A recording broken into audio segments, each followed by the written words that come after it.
Yo, what is going on YouTube? Hello from those watching live and those watching on the VOD. It is Shintigercurl streaming. I am your host, Shintigercurl. That dude in the straw hat. Welcome. I've only got one viewer, but that's okay, as long as you're enjoying yourself. And it's been a long time after a small hiatus due to illness and a lot of ill-timed events happening in my life, but I am back. Probably wondering to yourself, it's not Thursday and not time for Smash League. No, I've decided to do something different because for reasons that I will get into later on. But before we do anything, it's time to get out your guns, lock and load, because it's time to shoot the shit. That's right. We are back to shoot some more shit, and a lot of shit has gone down. I mean, of course, WrestleMania 40 just happened. 2 nights of somewhat interesting in-ring action. As sort of a flip side from last year, last year's WrestleMania weekend, the first night was better than the second night, and now we have the inverse of that, where the second night was superior to the first night. And one of the main reasons for that is the main event, that being Cody Rhodes versus Tribal Chief Roman Reigns, over 1,300 days as Universal Heavyweight Champion. Now, this was a fantastic little match. As soon as the match before this, the main event of night 1 was The Rock, the final boss, and Roman Reigns versus the team of Cody Rhodes and Seth Rollins. If Seth and Cody won, it would be regular rules. No outside interference from the bloodline. Sorry, there's that. But if Rock and Roman won, is bloodline rules, meaning they made up the rules. So nothing. And as soon as Rock and Roman won, I said to myself, this main event needs to be the most overbooked, overproduced clusterfuck of a main event, because, as I said before, night 1's main event was Endgame. Night 1 was Infinity War. Night 2 was Endgame. So, needless to say, night 2's main event, you already know what happened. A lot of great shit, and Cody Rhodes finally dethrones the Tribal Chief as now the new World Universal Heavyweight Champion. It was a great celebration. Everybody rushed into the ring, called out Triple H and Bruce Pritchard for bringing him back. It was, in my opinion, the greatest, or one of the greatest, WrestleMania main events ever. Point blank. Due to the story, in-ring action, the booking, all of it. It needed to be all of that sort of stuff. So there's that. Was it the best WrestleMania of all time? No. Not by any stretch. I'm not going to say it was a terrible event both days, but it was more lackluster than anything. I've seen better WrestleManias, but I've seen worse WrestleManias. And speaking of wrestling events, we are just 2 days, 48 hours removed from what people are calling the best wrestling pay-per-view of the year, AEW Dynasty. And it's one of those pay-per-views that I didn't think that anything could top Revolution. But here we go. It shows that despite what you think about Tony Khan and his booking choices, it goes to say that that AEW are the kings of pay-per-views, because this was a fantastic fucking pay-per-view, damn near perfect. There was so much going on, but the highlights: excellent opening match between Pac and Kazuchika Okada for the Continental Crown. Heel Okada. Chef's kiss. Very fun 6-man tag between Adam Copeland, Eddie Kingston, and the Sussex County Chicken, Mark Briscoe, versus the House of Black, setting up for the eventual showdown between Copeland and Malachi Black over the TNT title. Can't wait for that. Both women matches were great. And Julia Hart defended the TBS title against Willow Nightingale. This was a very personal feud that extended for months between the two sides. She cut a great babyface promo. This was a good match. And considering that from what I've heard from reports that Julia Hart herself was suffering from some kind of debilitating, some kind of injury, some kind of lingering injury, and it kind of shows. But the match wasn't bad in any stretch of the imagination. I just enjoyed it. And of course, Julia Hart's reign came to an end. The Queen of the Black Throne was dethroned by Willow Nightingale, who wins her first bit of the gold in AEW. Then out comes the CEO, Mercedes Moné, as she said she was going to challenge whoever was the TBS champion. And this sets up for their eventual matchup, which is a rematch from last year, a while ago, when they fought over who became the first IWGP Women's Champion in New Japan, and Mercedes ended up getting hurt, so she wasn't able to finish the tournament. So there's that. Let's see. Roddy Strong of the Undisputed Kingdom defended his title against Kyle O'Reilly, sleeper hit of the night. Didn't have much of a build, but it had enough of a build between the two histories of these two men. Hard hitting, technical, brutal, just nastiness. Like if you like early days ROH, you'll love this one. Fantastic. And of course, hello, I'm Roddy Strong. I got a stupid ass face. Me mate's a Billix, and me leader is a Cam Gortija who can't even do anything right. Backbreaker, backbreaker, backbreaker, backbreaker. But needless to say, Roddy Strong defended his title and is still international champion. And then out comes in a wheelchair Adam Cole, baby. And he gets up on the wheelchair and walks to the ring, signifying that his leg is on the mend despite some complications. And of course, there was that stink eye he gave Wardlow. So that's something to watch, something to look forward to. Only downside of the entire night: Hook versus Jericho. Yeah, I love Chris Jericho as much and respect Chris Jericho as much as the next person, but yeah, the fans are souring on him. I think he needs to start considering hanging it up. The match told an interesting story. Hook was being Hook, but the fans just didn't give two shits about it. It's a shame. But needless to say, Jericho beats Hook and becomes the new FTW World Champion. There's that. Then for the women's title, Timeless Toni Storm defends against Thunder Rosa. And this is what I wanted to see from Timeless Toni Storm. This was the first legitimately great match she's had since she's gotten the title as Timeless Toni Storm. It was hard hitting, it was personal, it was technical, and of course it was accentuated by the fact that she was in there with freaking Thunder Rosa, one of the best women wrestlers in the world. And what you had was an absolute masterclass.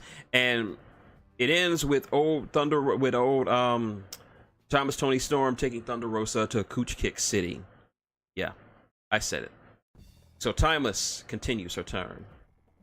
But let's talk about the one thing that everyone is talking about. Well, one of the many, many things they're talking about when it came to the events of Dynasty.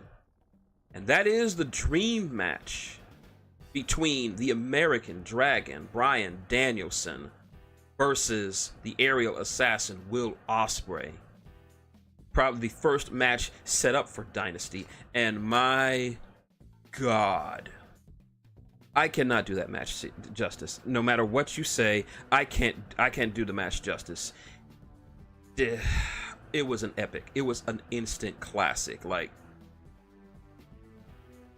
I'm speechless. I have no words. Nothing I can say can describe just how damn excellent this match was. This match was pro wrestling. It was something for everybody. It had technical wizardry. It had high-flying acrobatics. It had incredible in-ring work. It had heavy strikes. It was everything that you could want out of a wrestling match. If you are a fan of pro wrestling, you owe yourself a favor to go watch this, because this match is that damn good. The ending, At first, I thought, oh, I think he legitimately got hurt. Brian got legitimately hurt because at the ending had Ospreay hitting the Tiger Driver, and it looked like it legitimately hurt him. And then he went for the hidden blade. 1, 2, 3, he wins, but Brian was selling his neck like, oh my God, something's wrong. And the ref rushed to the ring, and I was like, oh my God, did he really legitimately hurt? And I learned, no, that was a shoot. I mean, that was kayfabe.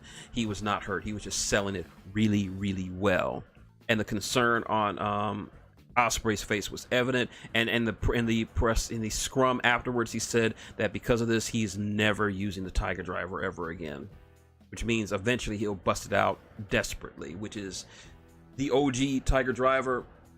It was a fucking nasty move, a nasty move.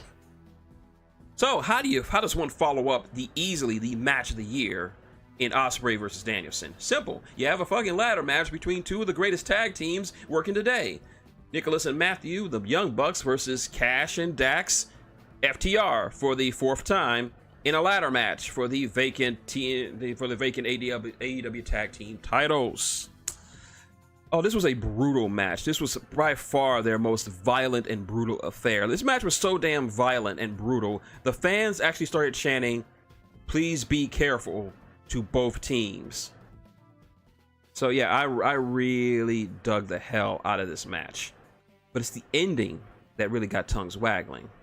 So, Dax, who was busted open hard way and who was bleeding for like 80% of the match, just bleeding like a stuck pig, goes up to get the titles, and then someone from the crowd jumps in wearing a Sting mask, pushes him over off the ladder before security bum rushes the guy, and it turns out it's the scapegoat, Jack Perry. Jack Perry has returned to AEW after his indefinite suspension from his encounter with CM Punk, which we now saw was instigated by CM Punk. So, and he is really taking advantage of the heat and the drama of it, and he is giving himself an edge to it. He is currently actually a member of Bullet Club in one of their subgroups, House of Torture, which is led by Evil. But yeah, he's BizCliz now. So, I don't know what we're going to see tomorrow night. He may actually join up with the New Elite, the Young Bucks, and Okada. Who knows? But I can't wait to see what this new... I said this in several comments. When Jack Perry comes back, he's going to be a totally different Jack Perry. And that smirk on his face when his face was revealed, that should tell you this is a new type of Jack Perry. Finally, the big main event of Dynasty.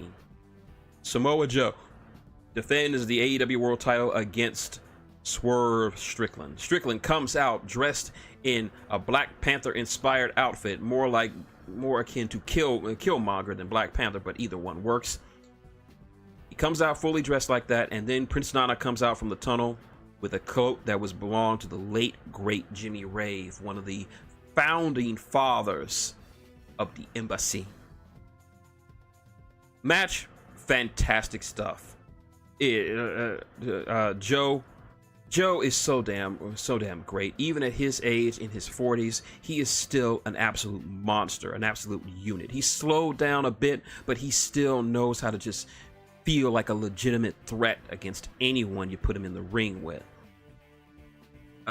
And then there was this, at one spot in the match, the whole Joe walk away spot where someone goes for a flying something and Joe just walks away. He does this to Swerve. Swerve lands on his feet and belts someone when Joe turned around.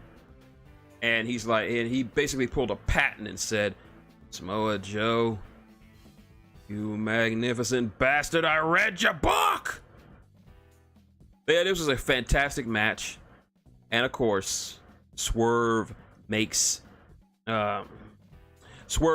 history by becoming the first African American to hold the AEW World Title, and it is well deserved. It is very, very well deserved. And because he has grinded his ass off, his feud with Hangman pushed him into the stratosphere and showed that he was ready for that main spot. No, not downing Joe. Joe was not a transitional champion. He was a fantastic world champion, but it was just Swerve's time. And so now AEW is now whose house? Swerve's house. Oh, LPH. That's actually a good idea. The House of Torture and the Elite. So technically, both are subgroups of Bullet Club. I can see them working together at Forbidden Door. Oh, hey, Devil. Hey, man, welcome to the stream. Good to have you be here.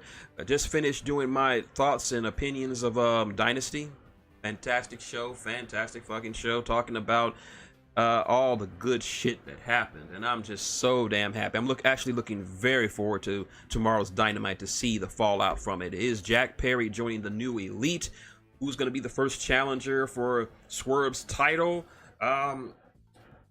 What's the situation with the Undisputed Kingdom since Adam Cole is now out of the wheelchair and walking around? Not sure if he's ring ready or not. Willow, new TBS champion, but she has Mercedes Moné to deal with. How are they gonna build Edge versus Malachi Black for their eventual showdown? So much to look forward to. But yeah. Now, before we get to this, before we start, I start reading. I just want to get back to this, and so I can actually mark this off on the VOD, so it makes it easier for timestamps and all. But I want to give you a reason why I'm doing this tonight, why I'm doing what I'm doing, and I'm going to give you guys some insight. And my voice might break while I'm doing this, and I might get emotional at some points, so bear with me. Yes, it is a very good month for Black and Latino fans. Excellent month. So, I'm going to give you some insight on my book. So, I published my book years ago. And I worked day and night on this book, on New World. Like, it was my passion project. It was my first real attempt at a book. And I spent 3 years writing it. And I spent months, like, this was my days going into writing my book. I would get up, eat a breakfast, sit down at my computer, type, get up, eat something, maybe take a bath, take a piss, type. Get up, maybe eat some dinner, type well into the night, and then just go to bed. That was my daily routine for months. I had still got pages upon pages of notes and story ideas and where I wanted the story to go, and a lot of them didn't make it into the final product. I still have those. I have like 50 pages worth of notes just for this one book.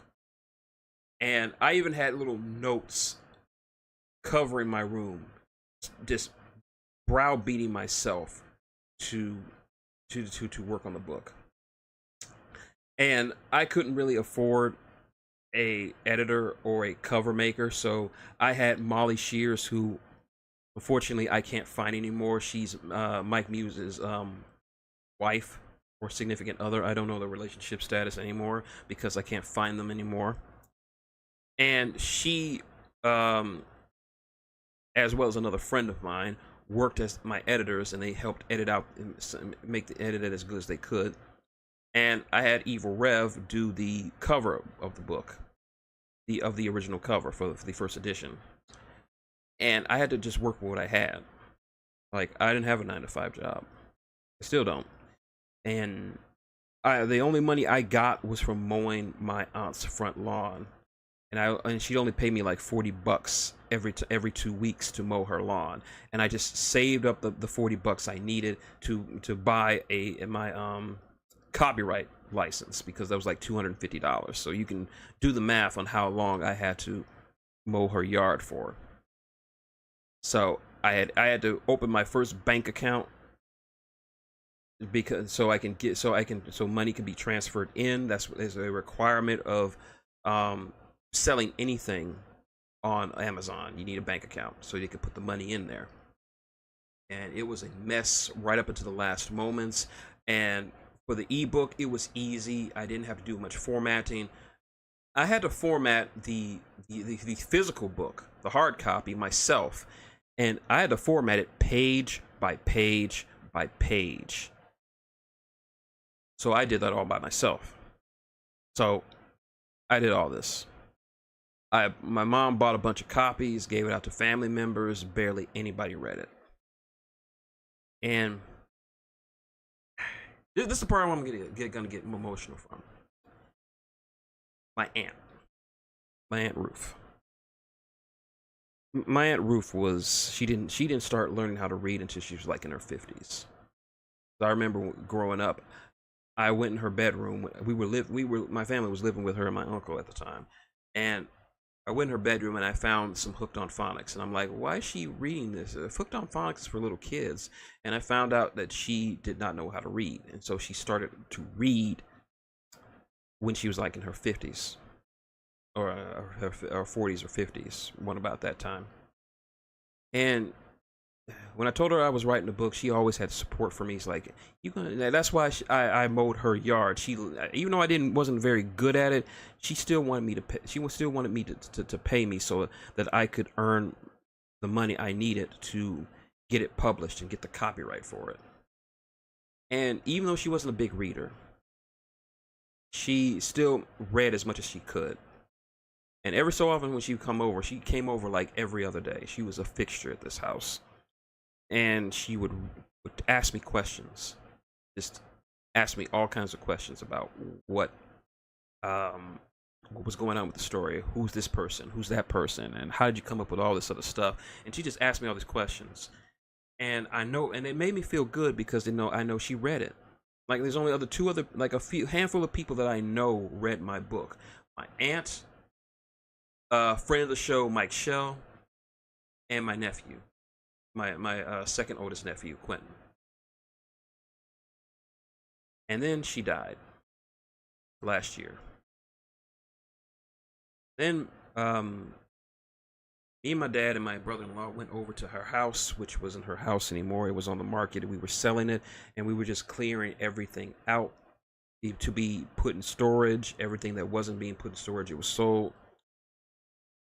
And I found 2 copies of my book in her house. One of them I signed. I remember that one. And I'm like, she didn't read much, but she still read my book. She had copies of my books. That's how much she loved me. That she was willing to do that for me. So that's why I kept going. So this is why that's why I kept going as far as I did for my book.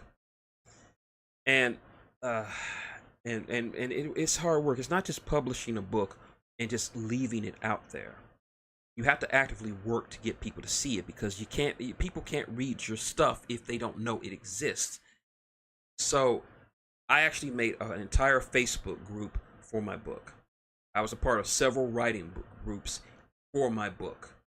I was talking to several other writers, amateur and professional writers, and we would trade ideas back and forth, and I would show them my book, and they said, once you finish with the second edition, I want to read it, and I'll give you some feedback so you can improve it, and all this other stuff. I was set up, and then the internet tried to screw me. First, Facebook deleted my profile because I violated terms of service. I asked them what that was, but it's all automated. I couldn't find a real person. So my entire Facebook, which I had hundreds of my friends and family on, and fans and people that I was connected with in the writer community, it was gone. I had to create a new profile, but because it was set up in such a way, I have only a fraction of the people that I knew. I couldn't find the other people that I knew, and even if I found them and tried to add them, theirs was set up in such a way that Facebook wouldn't let them know that I tried to add them as friends. They didn't alert them. So I tried to reconnect with a lot of my friends, but unfortunately, they don't even know that I'm still here. They just think my profile is gone. So I lost a good deal of promotion with my Facebook. Hell, I don't even have my mother on my Facebook anymore because I can't find her. And even if I do, Facebook won't do anything about it. And then Twitter, now X, they banned my profile, which I had a couple of hundred followers. I had a bunch of people who I were writer buddies with, all gone. And I think Wrestling Otaku had something to do with that, because he was the last person I tweeted to before my profile was banned. And I asked Twitter, like, what did I say? That they were saying I was sending threats, and I asked them, well, show me the tweets where I was sending threats. They never came back to me, so I created another one, and then I sent another comment to Wrestling Otaku's page, and again, that profile was banned. So he must have something that had something to do with it. I don't got no proof of it. It's just my theory at this point. But after that second ban, I'm permanently banned off X. So I couldn't promote my stuff on Facebook. I couldn't promote it on X. I had nothing. So I was looking around for some book YouTubers. There are a lot of them, and they all talk about how you can get your stuff pushed up in the rankings on people to see your stuff. All you got to do is doing this and this and this and this and this. And I did all that shit. I did keyword research, which is basically finding which keywords match my book and using those keywords, put them into the description and the tags for my book, so that when people look for those keywords, my book will show up for it. I did month after month after month of keyword research. So much, I would spend night after night just doing keyword research for the best keywords for my book. It got to the point where it was so bad that my health was being affected, and I had to step away because I wasn't sleeping. I wasn't eating properly. It was literally hurting my health doing this stuff. I did description matters. I got new cover artists because of the money that I had from my aunt's inheritance from her, and I just tried to improve everything I did. I just did everything that these people told me to do. I signed up for Helium 10, which was an app that pretty much allowed you to find the better keywords automatically on Amazon. I talked to people outside the industry. I sent letters. I sent emails to book YouTubers. I even sent like 5 emails to Dominic Noble, the Dom, asking him, like, can you read my book? Like, you don't have to buy it. Just review it. Just read it. Just give me a chance. It's like, you don't even have to buy the copy. I'll just give you a copy. Which copy do you want? And my last letter was like, okay, how much do you want? I don't have a lot of money. How much will it cost for you to read my book? I never heard back from him. Crimson Rogue. He has been on this show. He's been in the chat a lot of times for the Annihilation tournament years ago. I know he bought my book because he tweeted to me that he had a hard copy of my book, and everybody can tell you, T-Dub and Pugsley and everybody in the WrestleCast in our community for RVT, everybody knows how excited I was. And he said he was going to review it. That was like 4 years ago. And I have heard, and he has not gotten anywhere near to reviewing my book. He's reviewed a lot of other books, but he hasn't gotten anywhere near mine. And I'm like, just what more do I need to do? And I reached out to other YouTubers. I reached out to other book YouTubers. I reached out to the famous ones, the not so famous ones. I just wanted somebody to give my stuff a chance. And then I went to Fiverr, and I decided to buy some people to promote my book. I bought I hired 2 people to promote my book. Cost me about $300, about $350. And I for the works. One of them created a special TikTok for my book. The other one created a YouTube channel, created a YouTube video for my book. And these are popular ass people. I was like, okay, this is what I need. I don't care how much money I need to spend. I just need somebody to look at my stuff.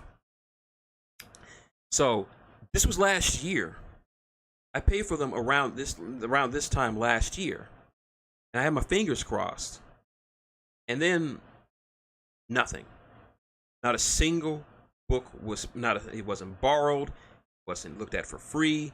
It wasn't I saw no sales whatsoever. $300 of my own money went to these people for them to who said they were guaranteed to see me some sales and traffic to my book, and I got nothing. And then so the last few weeks, I was on Instagram, and I was sharing the sales page of how many books I wrote, and the same person who I paid money for and said, "Oh, you're just being depressive. I don't think anyone want to read your book," and just being all passive aggressive towards me. And all I said was, "Well, thank you for your input, and you're welcome for the $200 I gave you, because you're supposed to have done something for me for this. You guaranteed that you were gonna see some traffic. It's been a year. I have seen no traffic. I looked at the video that the other guy made. He turned off the comments. I couldn't even comment on it. So there's that. So I paid $300 to 2 different people, and I saw 0 returns on my investment. So you can imagine just how pissed off I was. So I reached out to another book YouTuber. I'm not going to say any names because I don't want people assuming stuff like this. And I asked him, I told him in one of his videos, in a comment section, like, dude, I have watched all of your videos. I have done literally everything that you have said. I have done all of this. And I have seen no improvements on the viewership or buys for my book. And I'm asking you, what more do I need to do? I got no answer. So I just went onto one of his community pages. I said the exact same thing. I asked him straight up, what more do I need to do? And then he gave me this stupid ass sales pitch like, did you do this? Did you do that? It's all about what you believe in, because if you're just gonna give up, you ain't gonna see any kind of results. And you talking like you deserve that you sent this sense of entitlement, like you deserve that your book should be written. But in the meantime, if you want some help, join my Discord. Buy this thing that will help your book off. And I'm like, so you want me to just jump into a Discord and just get lost in the shuffle? And I'm not saying I deserve any. I'm not asking you for any kind of handouts or anything. I've done, and he made it sound like I wasn't doing any work, like I just started this. And I told him I've been doing this shit for years. I have poured so much of myself and my money, and money that I can't really afford, into this. And I'm just asking you, you have this success. I'm asking what I've done, everything that you have said I should do. I've done everything that every major book YouTuber has said on how to be successful on selling books on Amazon, and it has done me nothing. I'm asking you, what more can I do? And the way you're talking to me is like I didn't put in the work. And I just realized that these people don't treat writing like a passion. They treat it like a business, because they're like, oh, the first thing they say, write in niches that are popular, or write in that stuff. Like, you don't write what's popular. You write what you feel like, what you're good at. Right now, what's popular are self-help books, exercise books. I don't know dick about self-help or nutrition or children's books. This is what I write. I can't help that it's so competitive because this is what I want to write. So you're not giving me any answers. You're just telling me that it's my fault. These people that I've wasted my time, that I've wasted my money on for so many years, have the audacity to say that it's my fault that my book is not working, when one of them, I paid you to promote my book, and the other one is blaming me, saying that I can't do the work. Like, do you have a email mailing list? No. Who has an email fucking mailing list? I don't have an email fucking mailing list. Did you promote on social media? My social media has been nuked to the point of non-existence. I can't share on Twitter. Do you talk to other people? Yeah, but Facebook deleted my profile, so I can't talk to my writer buddies anymore who would probably promote my book. Did you make YouTube videos? I made a YouTube video, and YouTube gave me a copyright strike for talking about my book. Yes, this is true. I got a copyright strike for talking about my book on my YouTube channel, and I own the copyright. Yeah, I got copyright struck on a book that I own. I have done all this shit. I've listened to these folks, and they have done nothing for me. Yeah, it is dumb. So this is not just I'm sorry if this sounds like I'm bitching to you to folks in the VOD, but this is what I've been going through for the last 5 years. This is the struggle I've been doing. And for these people to say that I'm just being sour or I'm entitled, no.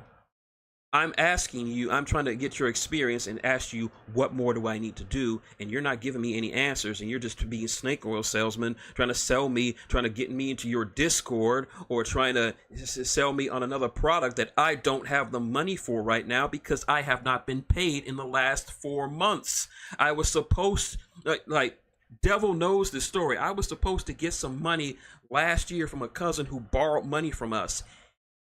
He lost the money and haven't paid it back yet, and still has the gall to ask us for the money, for more money. And there's so many members of my family who owe us money. It's ridiculous, and we're not seeing a dime of it back.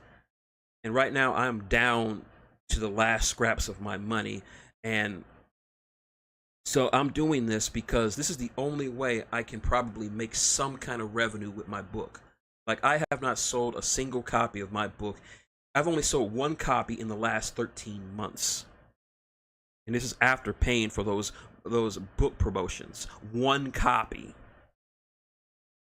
And so I guess me reading it on here is the only way that I'm going to see some kind of revenue, because at least I can get some ad revenue from some YouTube money, which I haven't really been paid in YouTube money at all, because I don't make enough AdSense for my channel. So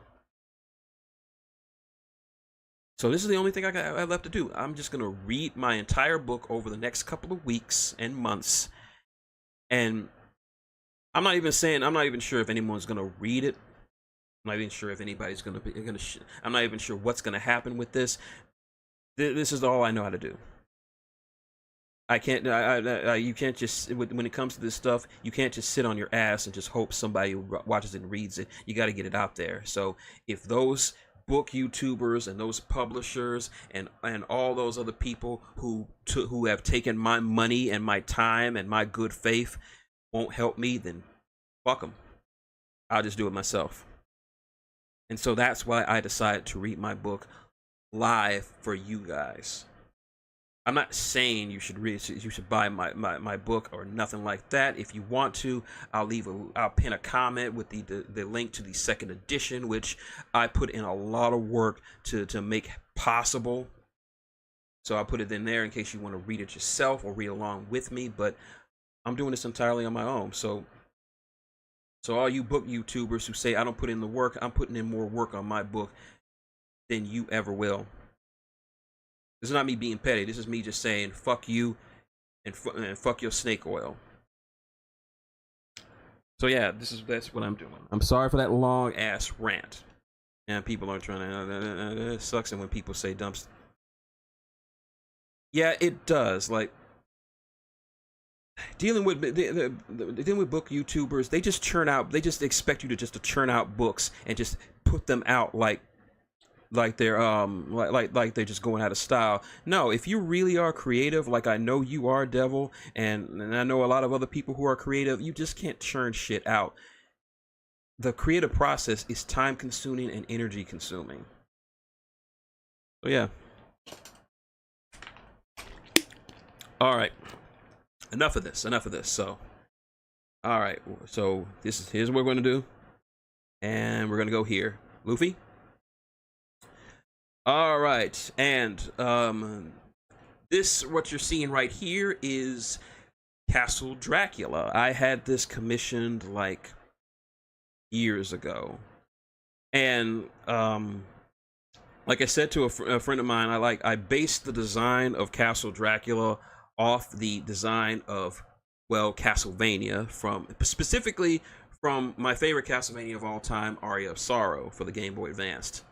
You can buy that for the Game Boy Advance trilogy on Switch if you want to. Very good game.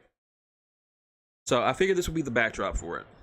Now, I will be reading from the second edition. Second edition has some changes to the dialogue, changes to the story, some character names were changed. It also includes pictures of various important characters, including the main cast and a few side characters, as well as some descriptions of who they are, and it's all good. So, all right. So I probably won't be able to read the chat for the. I'm only going to read the prologue and the first chapter. So this probably might not be very long, but I hope you guys enjoy it. Like I said, if you're watching the VOD, I will leave a link to the second edition ebook on the pin of the top comment, as well as the timestamps for all this other stuff, in case you don't want to hear me ranting about that certain stuff. And also a quick shout out to my friend Miss Ann Moffat. She is a friend, a very good friend of mine, who thinks my voice is I forgot the word she was using, but she said my voice was like succulent or something. But she thinks my voice is awesome. So I'm doing this not just for myself, but I'm doing it for her because she's a teacher in Spain. Very nice, very nice. I think I'm gonna make it on Tuesdays. So Tuesdays, if this goes all right, Tuesdays we'll be reading this. So, and I know you're gonna be listening to this on your way to teach your class in Spain. I just say I hope you enjoy it. All right, blah blah blah. All right, boys, prepare yourself. Welcome to New World, second edition. Written by me. Prologue. I popped onto the streets of New York on a late summer night. Some people call what I do teleportation. I don't particularly like that term. It lacks personality. That's why I prefer my own term for it. Popping. From what people have said, that's the sound that accompanies me when I appear in a place. A nice, pleasant pop. I do enjoy popping, though. It's certainly faster and a neater method of travel, certainly better than space folding, which requires an insane amount of equipment, planning, and in some cases a second brain for the bigger calculations. And the less said about how the giant cockroaches of Brixis 2 get around, the better. But I digress. Like I said, I popped onto the streets of New York. The night was a bit on the hot side, but a nice little drizzle of rain kept the heat at bay. I opened my umbrella over my head. I wasn't going to get sick anytime soon, but you know, old habits and all. I pulled out my pocket watch and snapped it open. As an immortal being who can freely traverse space and time, it is very important to get their times and dates just right. August 2nd, 1047 NW. Right smack dab in the reign of the Grand Vampiric Empire. Oh, I do love this time period. Some would say that the golden age of mankind, about 1,000 years or so ago, is a better one. It certainly sounds better on the tongue, but not me. Personally, this is the age to visit. Why? Well, just take a look around. The buildings are a mix of old and new. The older buildings could be nearly 1,000 years old, relics of an age long since passed into history. Their simple architecture showed fingerprints of human design and aesthetics. Some are still quite livable, but not to the levels that they once were. Towering over them is the current skyline, with its imposing gray-blue colors and sleek contours, but not so big as to obstruct the view of the night sky, stars, and the cracked quarter moon in all of its mangled glory. It was the result of the catastrophe that took place more than a millennia ago. Skyfall, the day the moon broke. But I digress. This design of the buildings was a signature of elven architecture, advancement but with respect for the natural world. The bottoms along the sides bear the telltale marks of dwarvish engineering. To an untrained eye, it would seem nothing was out of the ordinary, but to someone like me who frequents this time a lot, they might as well have signed their names on these buildings. I passed a pair of licensed police officers of the IPD, seated and enjoying some nice chupacabra sandwiches, made fresh by a gnome who runs the stand nearby. I can see him greasing up the griddle for the night rush. Chupacabra is a very popular street food, but only if cooked just right, and this particular gnome is a master of his art, having been here for nigh up to 40 years. Across the street, I caught a sight of a trio of succubi, leaving their apartment and preparing to go to work in the oldest trade in the world. Not that I know anything about that. I just happen to know this group of girls. Very nice young ladies. I stopped at the corner of the street, waiting for the light to change so that I may cross. The air was clean, lacking the lingering odor of fossil fuels and gasoline that died out more than 8 centuries ago. The subtle hum of the dozens of ether drives were now common in the vehicles, both large and small. The background music of this age. Certainly better than the loud rumblings of the internal combustion engines of old. The light turned green. I walked across the street, barely catching sight of a troop of roof runners, sliding down from the rooftops to street level and heading into a store. They were probably getting some refreshments. I was nearly hit by a Yeti and his dwarf wife walking out of a fancy restaurant, run by a rather personable vampire. He held her on his shoulders, smiling confidently about his beloved. Such sights you will only see here. Now, what am I doing here? Well, it has something to do with my hobby. Well, what kind of hobby does a being such as I have? Simple. I read. Oh yes, I do read. But not books or magazines or comic books. No, I read people. I read their lives, their births, their deaths, their strengths, their weaknesses, the good times, the bad times, the in-between times, the highs, the lows, the mids, the boring bits, the exciting bits, all of it. Reading a person's life is more enjoyable than any book you can ever imagine. Now, the question becomes, who to read? Well, I've read quite a number of interesting people before. Abraham Lincoln was one of my earliest reads, very intriguing. Ironic that a man with such a low self-image would be almost deified by later generations. Alexander the Great, now that was a good one. Kind of short, but riveting. Seeing a human with such ambition was marvelous to behold. I think the last person from this era that I read was Saint Sebastian, the first sovereign pope of the Protectorate of Vatican. Now there was a visionary. A man so concerned about mankind's future that everything he did was in some way beneficial to the humans that came after him. A forward thinker, if there ever was one. I think I have an idea about who to read now. Lucas Kane. Ah, yes, I've been meaning to read him for quite a while, especially with the things that are about to happen. Well, you see, oh no, I can't do that. That would be spoiling. We'll find out about him together. So where is he? If I remember correctly, he and his crew should be on the other coast, Los Angeles, I believe. Well, if he's there, then why am I here? Simple. To buy a burn dog. You can't just start reading a person's life on an empty stomach, and one of the best are here, at this particular stand at the corner of 34th Street and Riker.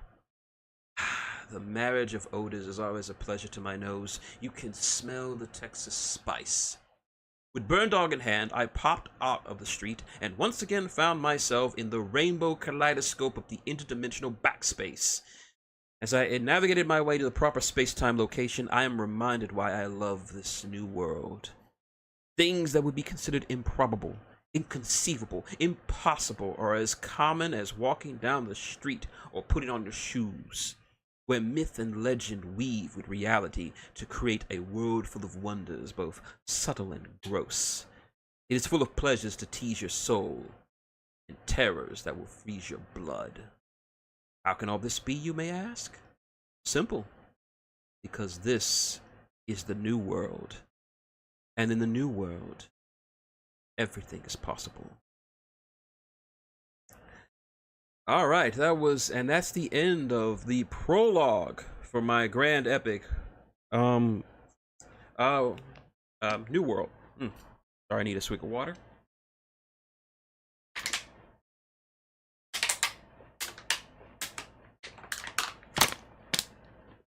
All right, guys, what'd you think? Thoughts and opinions so far.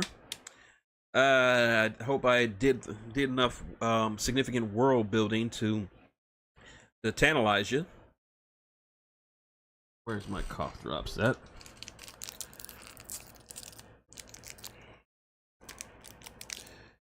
All right.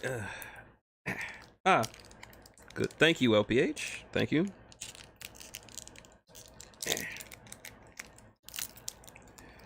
Yep. Thankfully, my old man got me some industrial strength lozenges, so my voice won't blow out so hard. But glad you enjoyed LPH. I put in a lot of work into it. Devil, I know this. I think this is your first time actually hearing my book, so I think I'd appreciate your input on it. Just got home listening to it. It was good fun. A good framing device was to come. Okay, thank you. Okay, that's just what I wanted to hear. Okay, so with that out of the way, it's time to get into the story proper. With the first chapter, official chapter of New World. Again, I won't be able to read the chat, so keep your chats to yourself or chat amongst yourselves to discuss the story. And with that, let's begin. Chapter 1. A simple job. Our story begins with a simple phone call. Hey, Mom. Took you long enough to call, Lucas. I'm on a job, Mom. It doesn't leave much time to call. It doesn't change the fact that you need to call home more. Sorry, Mom. So where are you? Los Angeles? Los Angeles? You aren't messing around at those dirty-ass casinos, are you? Hells no! You know my luck with gambling. I'm in old Los Angeles. Better, I suppose. Is that rain I hear? Yeah, been raining since we landed. Are you at least wearing a raincoat?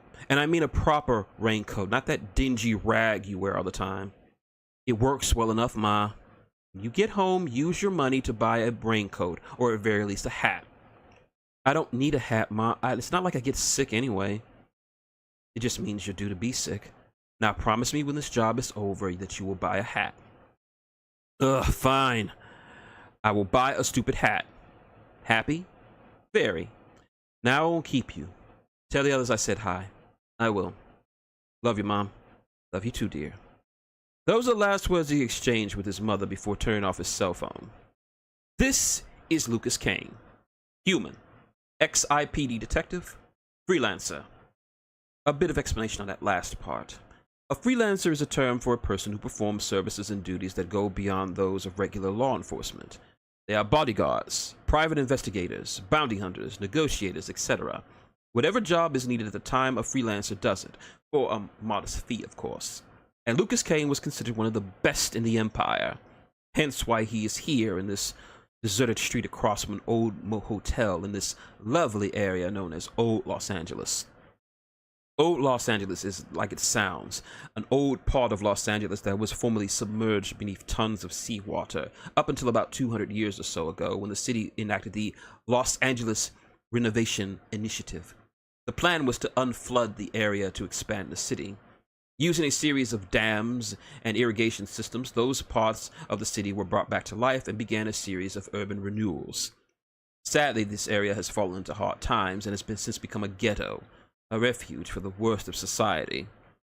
It is this forgotten part of this most visited city of the Empire that Lucas Kane finds himself in.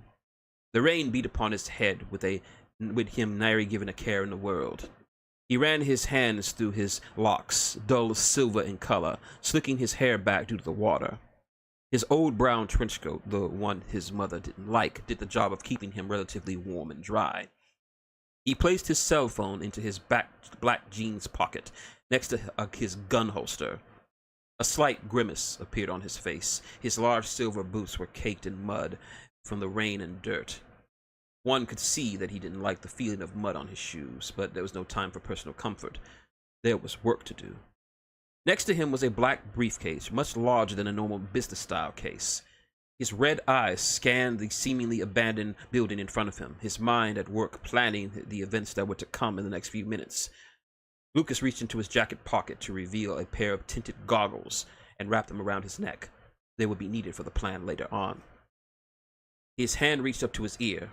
It was then I caught sight of something in it, akin to a hearing aid almost. Tapping the small object informed me that it was some type of communications device. This was correct as he began to speak into it with a low tone of voice. Testing, 1, 2, 3. Testing, 1, 2, 3. Anyone got their ears on? He muttered. The first to respond was that of a woman. This is Reese. I can hear you very clearly, Lucas Kane. The voice was calm, collected, and professional. It was borderline cold, but carried a hint of nobility and sophistication on the tip end. Glad to hear you. Find a good spot? He asked, his eyes casting outward around in a vain attempt to catch sight of his partner. Thankfully, his eyesight was a bit better than a human's. Zooming vision found the position of the woman in question, which was a couple of miles away at the top of a building that had seen better days. Say hello to Miss Reese Fold, an elf of 146 years, ancient by old world standards, still rather young for an elf. Her position was perfect as a sniper's nest, elevated, concealed from view but with a perfect overview of the area. You could expect nothing less from one of the highest-ranked snipers in the Empire, and a top-class graduate of the Callus Military Academy, one of the best military schools in the Empire. I could tell from her form of being somewhat hidden. I could tell her form was being somewhat hidden by her special cloak made from a fabric found only on the Clear Islands to the south of the mainland. It not only offered protection from the elements, but it had special fibers that allowed it to bend light and further blend into the environment, making her nearly invisible to the untrained eye. From her prone position, she held the deadly tool of her artistry, a Mark V Alistair Magic Tech sniper rifle, custom built to fire 500 caliber impact rounds, which was strong enough to punch a hole through solid steel and still retain their shape. Her eye gazed through the custom scope that gave her a perfect view of Lucas from over 5 miles away. She dubbed her weapon Whisper, due to the silencer equipped to it. Truly, this woman took exceptional pride in her craft. It was not easy finding a spot, she said. This area is not the best for proper sniping, but I do have you in sight. Good.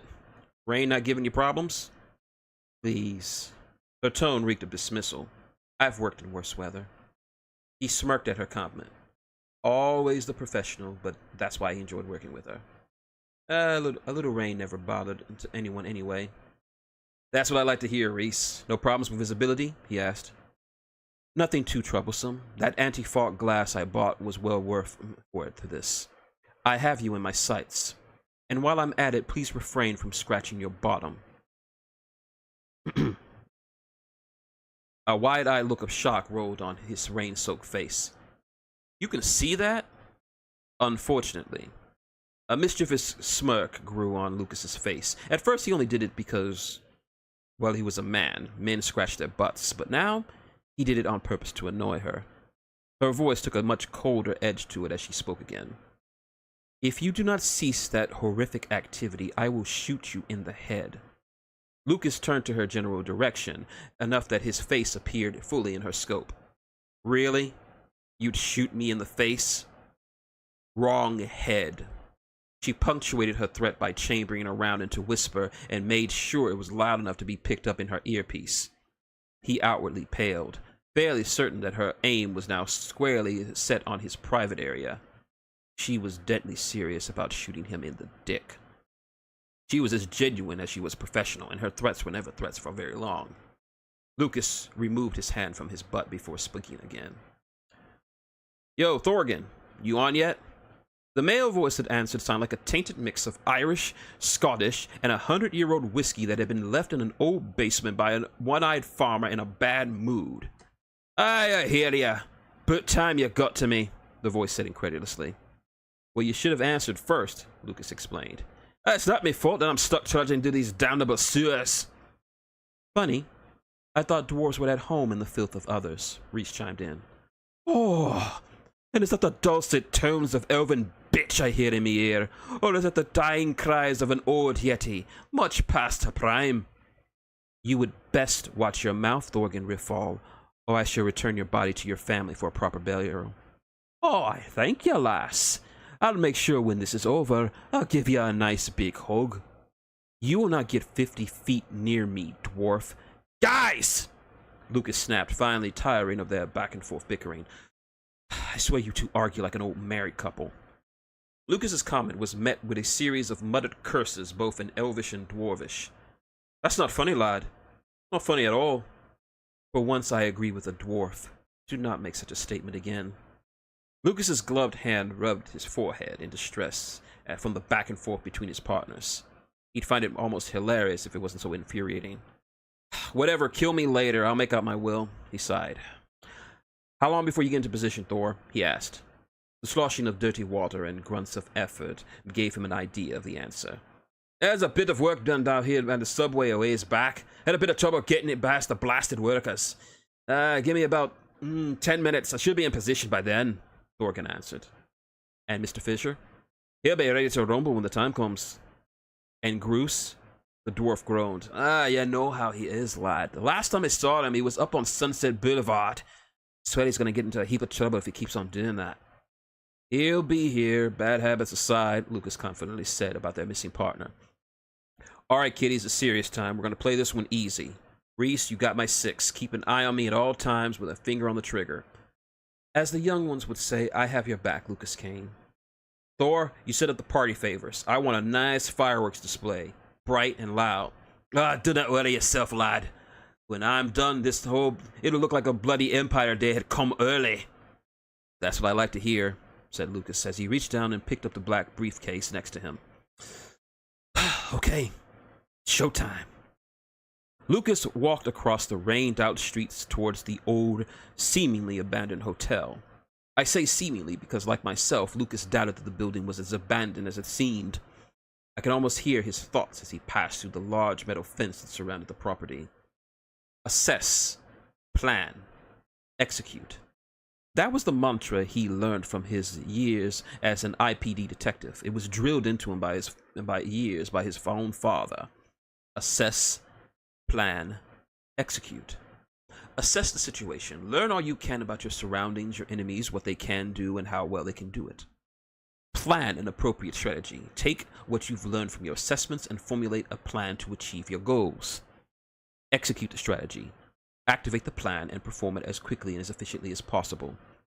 It was part of his old occupation that he took to his life of the freelancer, and it translated over very well. If it's not broken, why fix it? As his eyes scanned the area, Lucas was proceeding with the assess part. He took note of the decently hidden protection runes on the inner edges of the fences to prevent surveillance, either electronic or mystical. Small remote cameras dotted the property, some even tracking his movements as he walked into view. Beneath his feet, he felt the nearly unnoticeable hum of vibrations of electricity running beneath the ground, meaning that there was power flowing into the area. And in his research of this place, it was supposed to be condemned.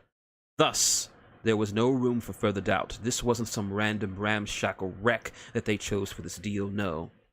This place was active. Either the other party fixed it up enough for the trade, or was already in such a state beforehand. He couldn't say either way at this point, but a plan was coming together in his head. But he still needed more information.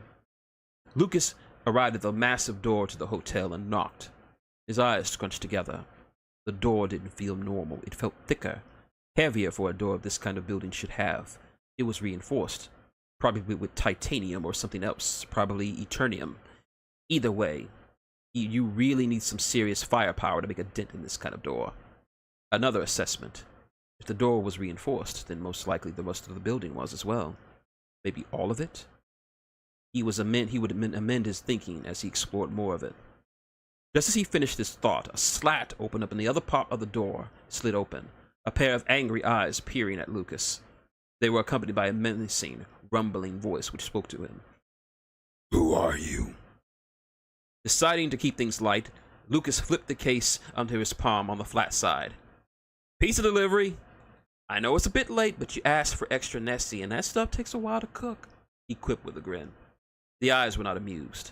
The slat quickly shut before Lucas could hear the sounds of the locks being slid out of place and clicking open.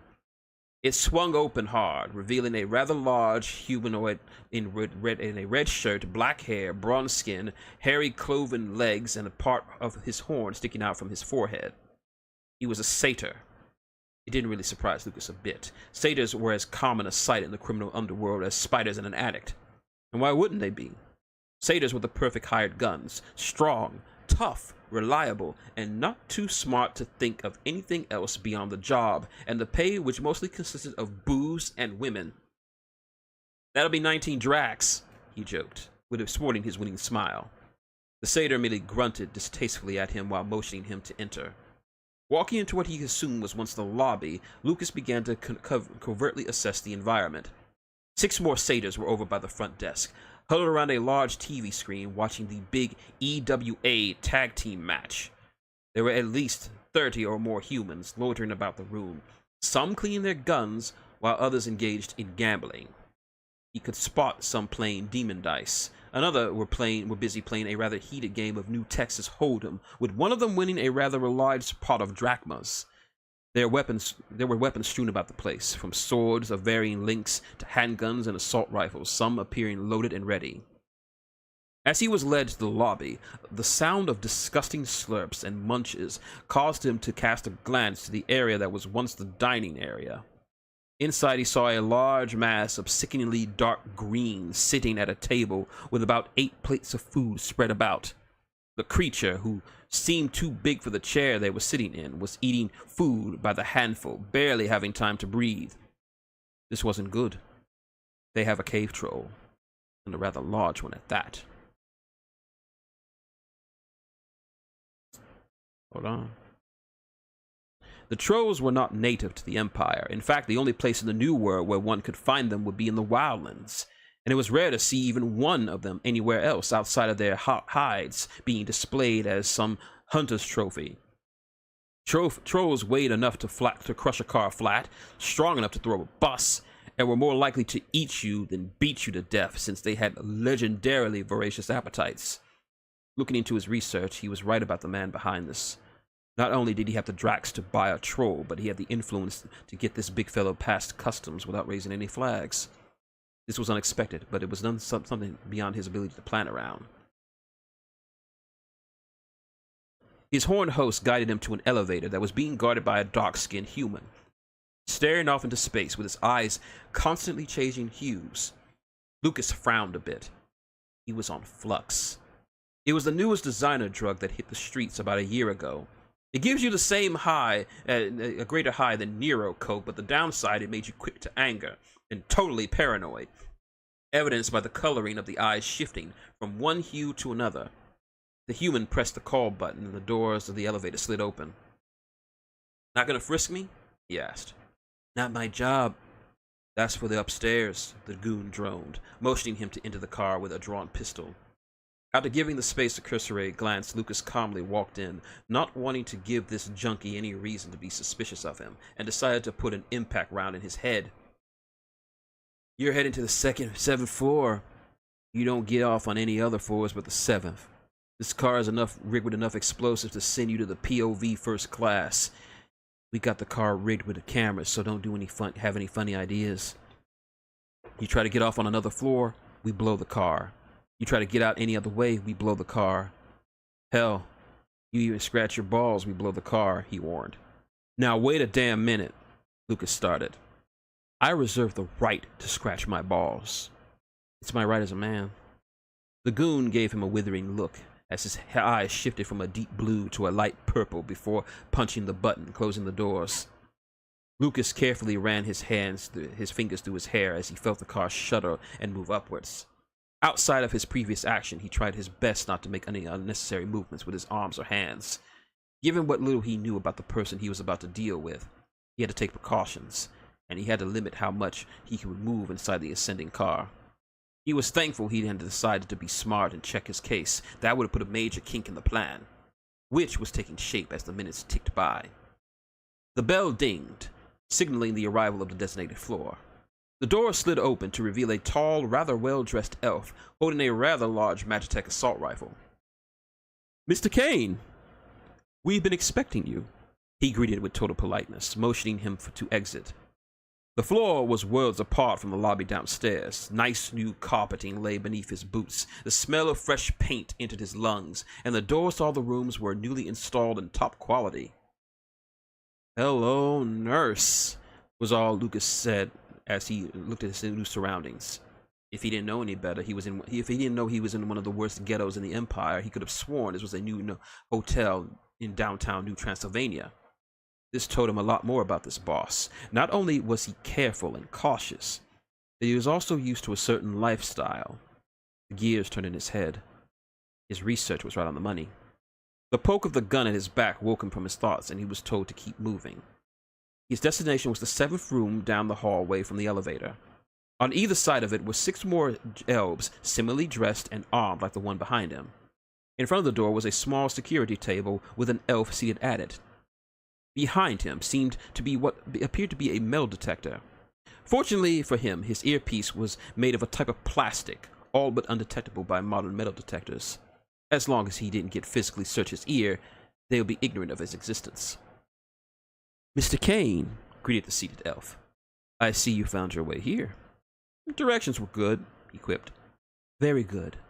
So, I take it that's the case." He gestured towards the item. "Contains the money?" Lucas brought the case up to eye level. "That's right. 50 million drachmas, all new bills and totally untraceable." A pleased look rolled on the elf's face. "Excellent. Now, if you will leave the money here with me, we will complete this transaction and you will be safely escorted out of the building," he spoke, reaching for the case, only for the human to pull it back sharply. "No, I don't think so." The other gods, not liking his words or his actions, readied there and cocked their rifles.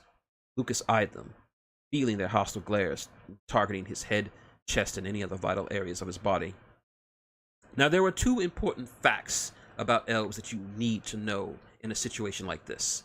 2 facts that Lucas knew very well. 2 facts that would dictate what actions he would take in the next few seconds. 1, elves are fast. Very fast. Unbelievably fast. Their reflexes and hand speed were not to be underestimated in the least. Even compared to vampires and lichens, elves can outdraw the best of those races. And humans? They aren't even in the conversation. 2, elves are very good shots, and that is an undersell on my part. Elves are commonly known as to be the most accurate shots in the Empire. Didn't matter what type of weapon was in their hands. Pistols, rifles, knives, bows, and arrows. The fact remains that when an elf took aim at something or someone, they almost always hit their targets. Having worked closely with an elf for years, Lucas knew how well trained they were when it came to projectile weaponry. Now Lucas was in a quandary of sorts. He could draw his own weapon and probably take out 2, maybe 3 of them if he were lucky, but 8 elves? Armed with those rifles? It was a no-win situation for him. No, a gunfight was completely out of the question. The gears turned again. He would have to talk his way out, and hopefully they fell for it. The seated elf's pleasant demeanor had turned cold as he eyed the human freelancer and placed a hand on his own sidearm. "Mind repeating that again, Mr. Kane? Hey now, let's all be cool and calm." He raised his hands in front of him as to appear not threatening. "And I will explain." He cleared his throat as he began his appeal. "Okay, you see, I'm a freelancer. I know, shocker. And guess what? I'm a pretty damn good one, if you don't mind me saying so. Now I've built up a reputation as one of the best. Why, you ask? I'll tell you why. Professionalism. As a freelancer, it's my duty to perform the job I've been given to the best of my ability, and this one is not going to be any different. I have been hired to negotiate between 2 parties regarding the transfer of sums totaling 50 million drachmas, new bills, and untraceable. He tapped the edge of the case and continued. From Party A, i.e. my current employers, for the safe return and release of their son from the head of Party B, i.e. your boss. You know what that means? The only way this cash is leaving my hand is only when I hand it directly over to your boss and not to some security goon. He could see that while they had not lowered their weapons, they were understanding his reasoning. Lucas was on a roll. So let's hypothesize for a moment, shall we? Say I give this cash to you and it doesn't end up in his hands, either because you lost it between taking it from me and giving it to him, or you suddenly decide to do a little shopping spree. What happens then? The goon said nothing as he continued. Everyone loses. Your boss loses $50 million in cash, my employers lose their precious boy, and my reputation goes right down the shita. The seated elf began to tease removing his own piece while sending glances to the others. Lucas caught on to this and said, "Oh, please, don't even think about trying to take this from me. Because rest assured, if you tried, the boss man will not get a single drag from me, and it's you who has to explain to him why he didn't get his money. Do you understand what I'm saying? Or should I break out the flashcards?" Lucas stared directly at the elf's face, not showing a single ounce of fear and intimidation. He couldn't afford to at this moment. They had to believe him. They must believe him. The whole job rested on it. For what seemed like an eternity, no one did a thing. The guards had their guns trained on Lucas, and he had his hard glare locked on the seated elf. Just then he noticed his grip on his gun relax before sliding out of his jacket. His bluff had worked. "Fine. You win, Mr. Kane," he started, motioning for the others to lower their weapons. "You are free to see the boss. Still need to be searched." "Of course," said Lucas. "We're all professionals here." The human raised his arms as the seated elf stood up and began to frisk him. Almost immediately, he discovered the two holstered pistols on either side of his waist. He smoothly removed them, holding them up to the light and eyeing the design and contours with admiration. "Impressive," the elf commented. "Mark II Magitech revolvers. New Texas models, if I'm not mistaken." "You aren't. Right on the first try," Lucas smiled with that of a proud father when someone said something nice about his child. "Don't see these anymore. They're mostly museum pieces, if anything else." The elf moved the gun around in his hand, feeling the weight of the thing. "They got style," Lucas quipped.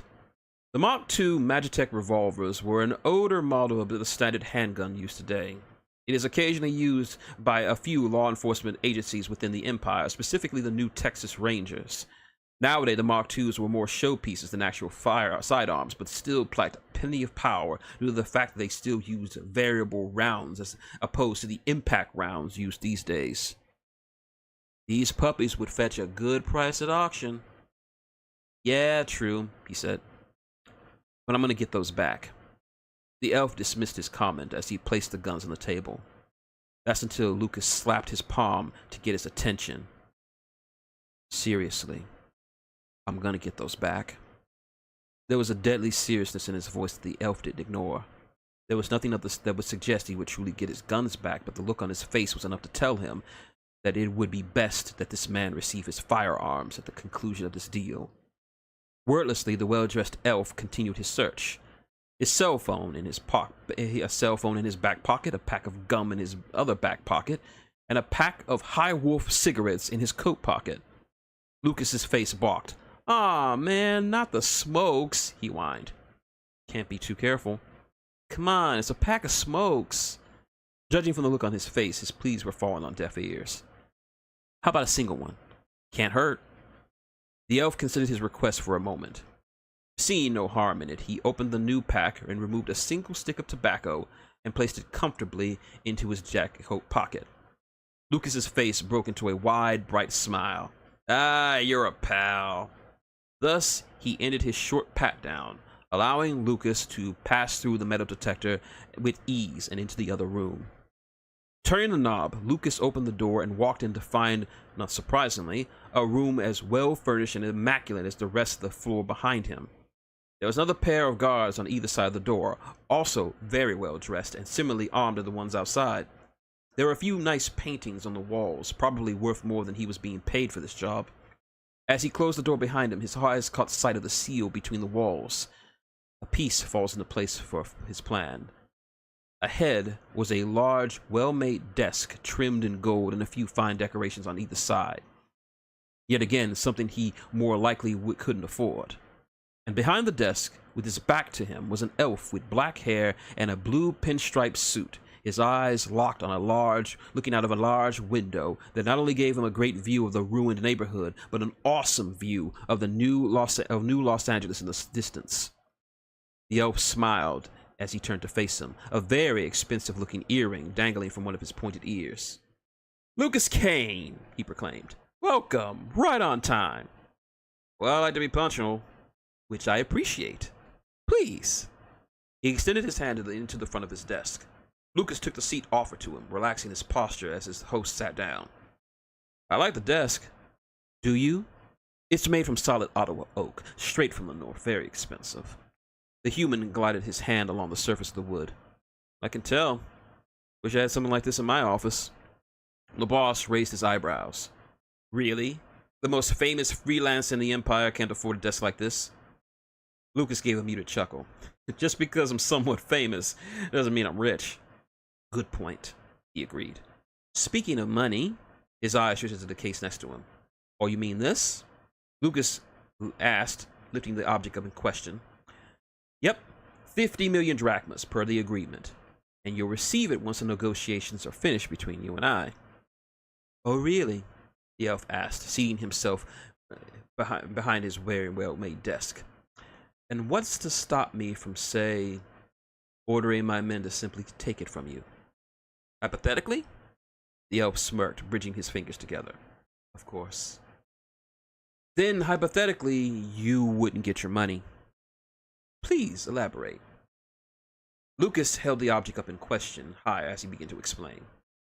"You see this case? This isn't some case I picked up at the gift shop on the way here.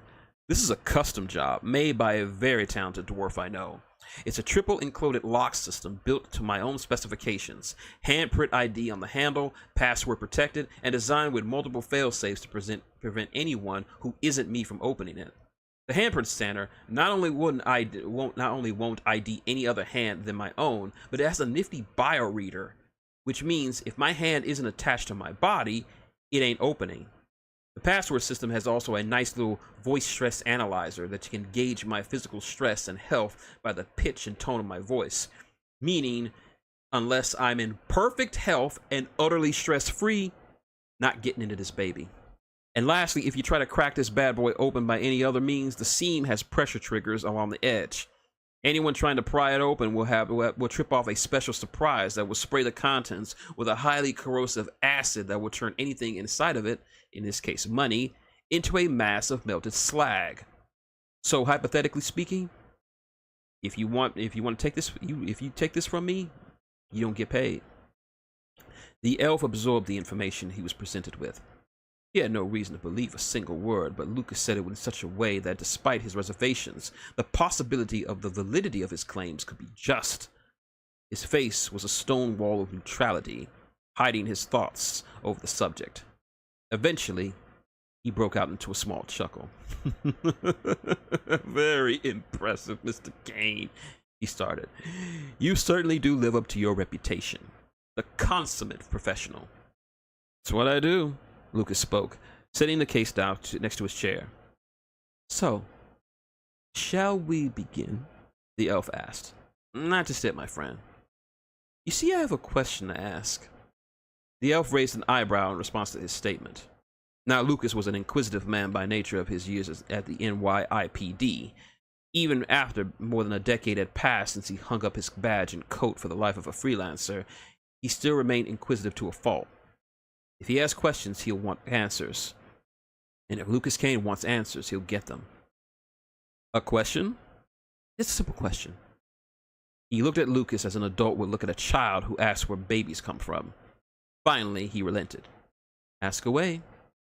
Satisfied, Lucas relaxed his posture slightly before speaking. "Now, when we took this job, we did a little digging." The comment didn't seem to faze the elf, but which Lucas expected. "What kind of digging?" "A lot. More than we usually do. When this place was announced as the negotiation site, we dug into it to see what this place was all about." I don't like entering situations like this without knowing some of the facts. And guess what we learned? His inquisition was met with the elf opening his palms to him, wordlessly saying for him to share what he learned. This building, no, this entire block was recently purchased by Wyndham Consolidation, a little property management based out of Alabama City. But here's the kicker. It's just a shell company. It doesn't exist, except on paper. Really now? The elf's smugness was apparent, but Lucas was no less deterred. Yep. Did some more digging and found out that the company was owned by another company out of New Texas. Not surprised, it was another fake. One by one, we found over 10 separate fake companies, conglomerates, and corporations. Someone really wanted to cover their tracks about this. Indeed. A shame. Yeah, or it would be. You see, my info girl, she's really good at finding shit out, especially when it concerns a few misplaced checks the guy forgot to flush. The elf's smugness died a bit as Lucas continued. Took some doing, but we found him. Who did you find? He asked, less amused and more concerned. Elias Strife, 9th son of Alvis Strife, 2nd generation president of Strife Motors, the Empire's 2nd leading producer of ether drives. It said that everything on 4 wheels has a Strife ether drive in it. Lucas leaned forward slightly. Thus we come to my question.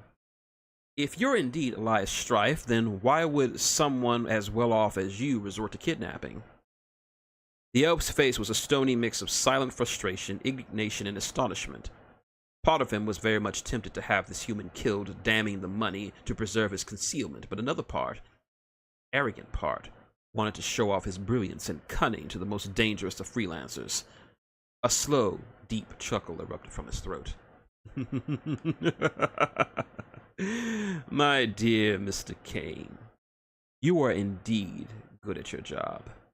And here I thought I did a better job of covering my tracks. It's not your fault, Kane said. It's just that my team are very good at what I pay them to do. Strife arose from his seat and turned to the window, looking out at the cityscape around him. Very well, Mr. Kane, I will answer your question with a question of my own. I'm all ears. The words that flowed from his mouth were dripping with self-feeding pride and arrogance that only those who deemed themselves smarter than everyone else would have. Does the name Drigger Orgriff mean anything to you? A quizzical expression of recognition slid on Lucas's face. The Iron Midget? Who hasn't? He answered. The guy was one of the biggest crime bosses in the Empire. Said he controlled every bit of crime from here to the Alaskan Islands. Correct, Slife replied. And I take it you know what happened to him 2 months ago. Yeah, the guy was gunned down at his favorite bar. Heard he was so full of holes you could read a newspaper through his corpse. Correct again. And right now, across this city, a gang war is raging. All of his lieutenants clashing over who will gain control of his vast organization. A battle for the crown, all because of one dead dwarf. I know all that, Kane started. But what does that have to do with any of this? He turned dramatically around to Lucas. All of it, he exclaimed. You see, people see crime as something that only the desperate do, but the way I see it, crime is just another name for business. Think about it. Different products to sell, different services to offer, buyouts, investments, product quality, and the most hostile of hostile takeovers. Right now, out there, the board of directors is fighting over a company that is now rudderless without a CEO. And what I'm doing is simply filling the void. Lucas's face began to morph into a look of inquisition to that of slow understanding and realization. All the pieces had finally fallen into place. Now I get it, he started. The building, the guns, the goons downstairs, the cave troll, the extra security rooms outside. You're building an army to take his place. There you go, Stripe said with a smile. Before you ask the inevitable question of why I would want to take over his organization if I'm rich already, I will simply answer with this. I'm not as rich as you think I am. The freelancer's eyebrow raised in disbelief, earning a small chuckle from his host. Rest assured, my friend, my family is quite wealthy.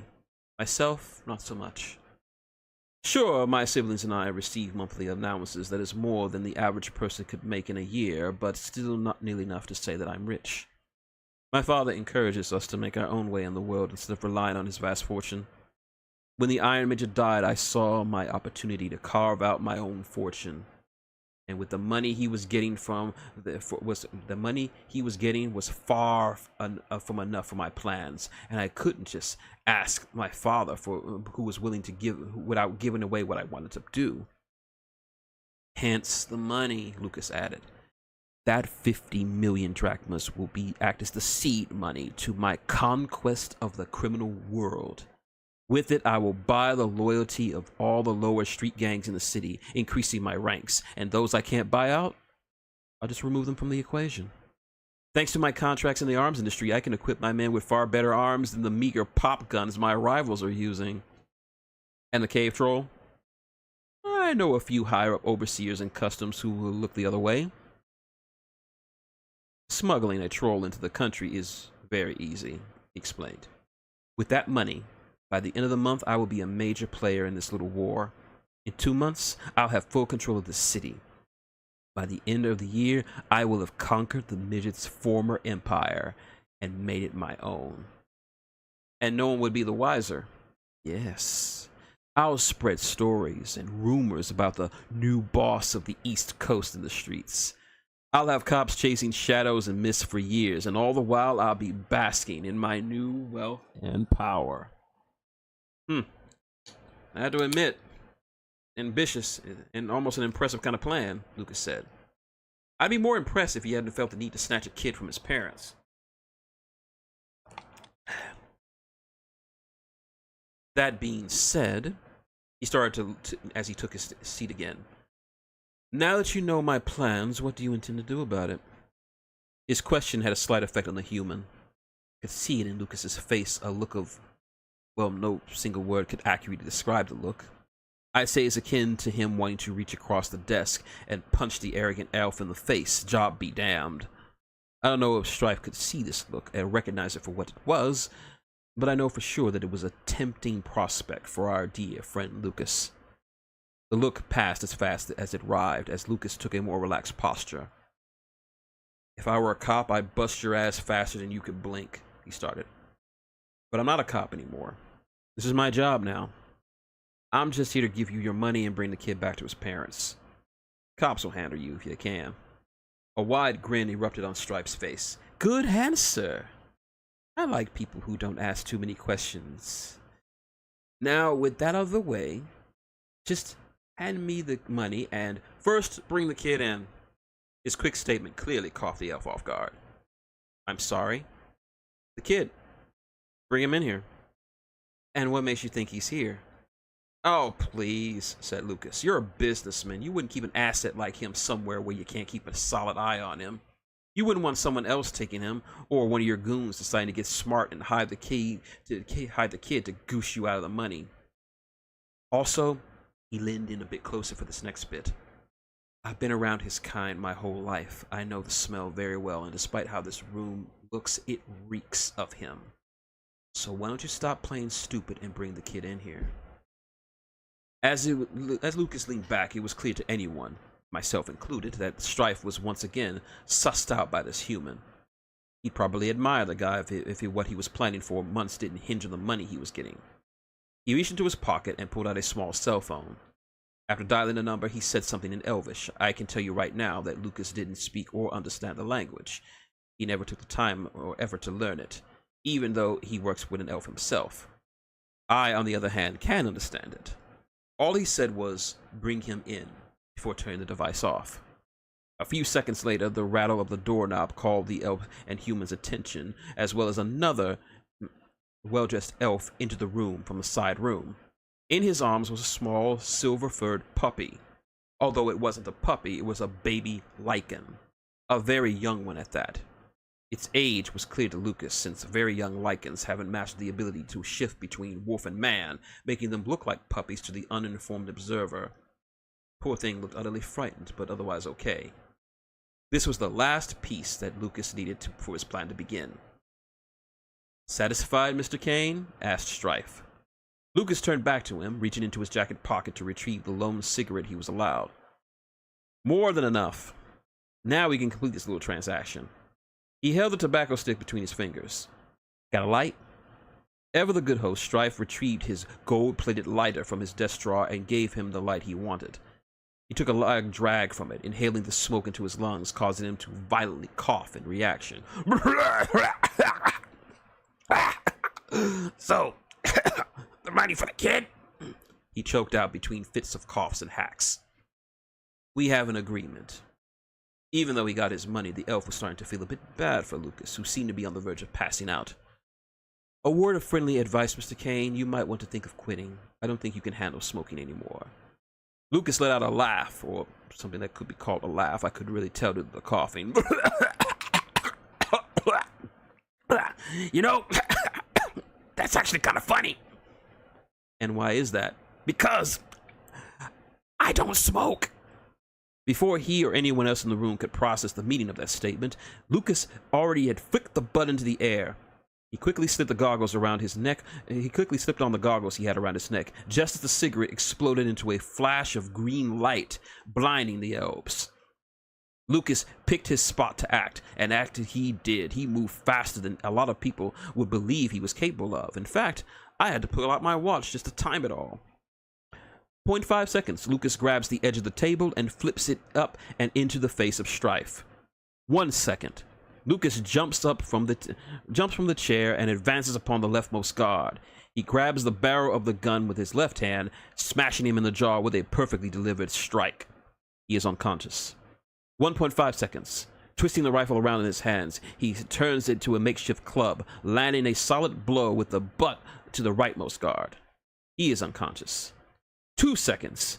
He slips the magazine out and throws it at the last guard's face, dazing and confusing him. He is unable to react when Lucas advances over to deliver a painful-looking headbutt. He is unconscious. 0.25 seconds. Lucas turns his attention to the desk, and what he could imagine is a very befuddled Strife. He jumps over with a very impressive-looking Superman punch, his fist blowing through the expensive wood and finding its home in the elf's exposed chin. He is unconscious. Total time, 6.5 seconds. Removing his goggles, he surveyed the room, full of unconscious elves and one very shaken lichen pup. He leaped down to check on him, only to have the poor thing whimper and shy away from him. Hey, shh, he said in a gentle tone. I'm a friend. I'm taking you home to your parents. Upon hearing the prospect of seeing his family again, he instantly perked up. Lucas scratched him behind the cub's ears, getting him to relax and trust him. He looked over at the semi-smashed table and retrieved his case.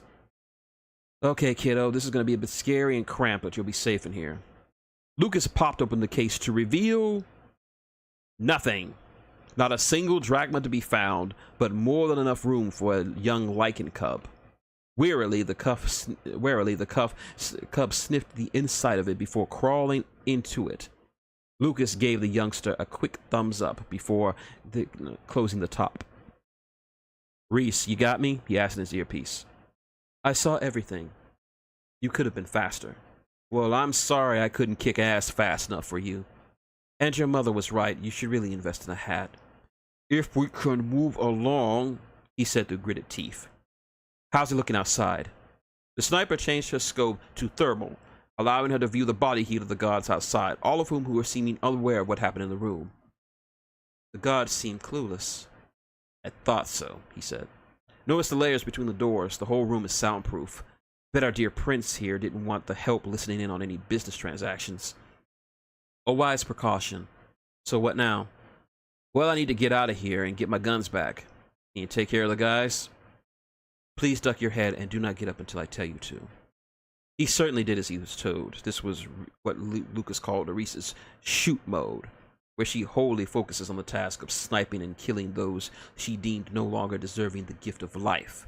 And when she was like this, it's best not to interrupt her. He added the scar to his right ear from one such incident. Loading the first round in the large magazine of Whisper, she took a solid aim at the seated heated signature. He would be first. Squeezing the trigger, the round erupted from the battle, traveled through the rain and wind over several miles, punched through the glass window, pierced through the door, and found it home in the neck of her target. From the perspective of the other 7 men, the only thing they would have likely heard was the muffled grunt of their compatriot. It would also be the last thing they would ever hear. With cold efficiency, she let loose several more shots, each making 7 holes in 7 heads, ending 7 lives. Just like that, the 7 elves were killed and had no identity of the identity of their killer. This was Reese Fold, and that's why she was the best sniper in the Empire. And Lucas Kane could not be happier. You may rise. The human did as he was told, peeking his head and eyes through the holes of the windows and the walls. My dear, you are a beast! Indeed, she replied as she reloaded Whisper. Case in hand, Lucas walked out of the room, coming across the bloody remains of his hosts. He gathered up his belongings from the table, chief among them being his 2 pistols. Told you I'd get these back, he said to the corpse of the formerly seated elf as he holstered his guns. I wouldn't celebrate just yet, Lucas Kane. What's up? His tone was much more serious, and to match the sudden, urgent tone of his sniper. I'm seeing a mass of heat signatures coming up the stairs very fast. I think someone must have triggered a silent alarm. Shite! How long before they get here? 2 minutes, max. I love pressure, he muttered. Okay, Thor, where are you?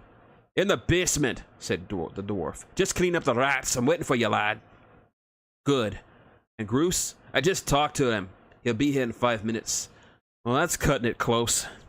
All right, Reese, you're going to have to guide me down. I really do not want to get in a gunfight right now. Understood. There is an empty room 5 doors down from your current position. Go now. Gotcha. Lucas fast-walked to the free room, breaking the lock to get in. He quickly shut the door behind him, his back leaning against the wood. After a minute or so, the sounds of angry shouts and running could fill the hallway. When I say so, head for the stairs. Lucas tightened his grip on the case and readied himself to move as fast and as quietly as possible. Now, with the same swiftness he showed in the room, he snapped the door open and glided into the hall. He caught sight of a mass of goons around the office and dead bodies. He didn't have time to wait around to see what they were planning. He launched himself through the door and dashed down the stairs.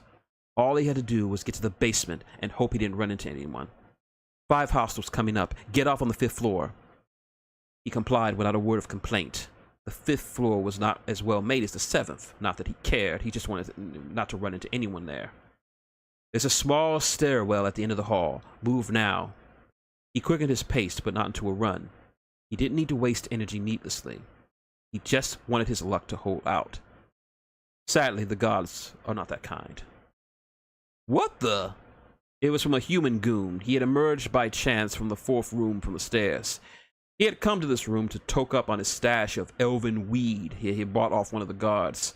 That was until he got word on his radio to look for the human freelancer who attacked the boss and killed 7 guards. He was reluctantly on his way to join the search when he just so happened upon said human freelancer. Lucas's reflexes kicked in and his right hand blurred to his revolver and pointed it at the hapless man.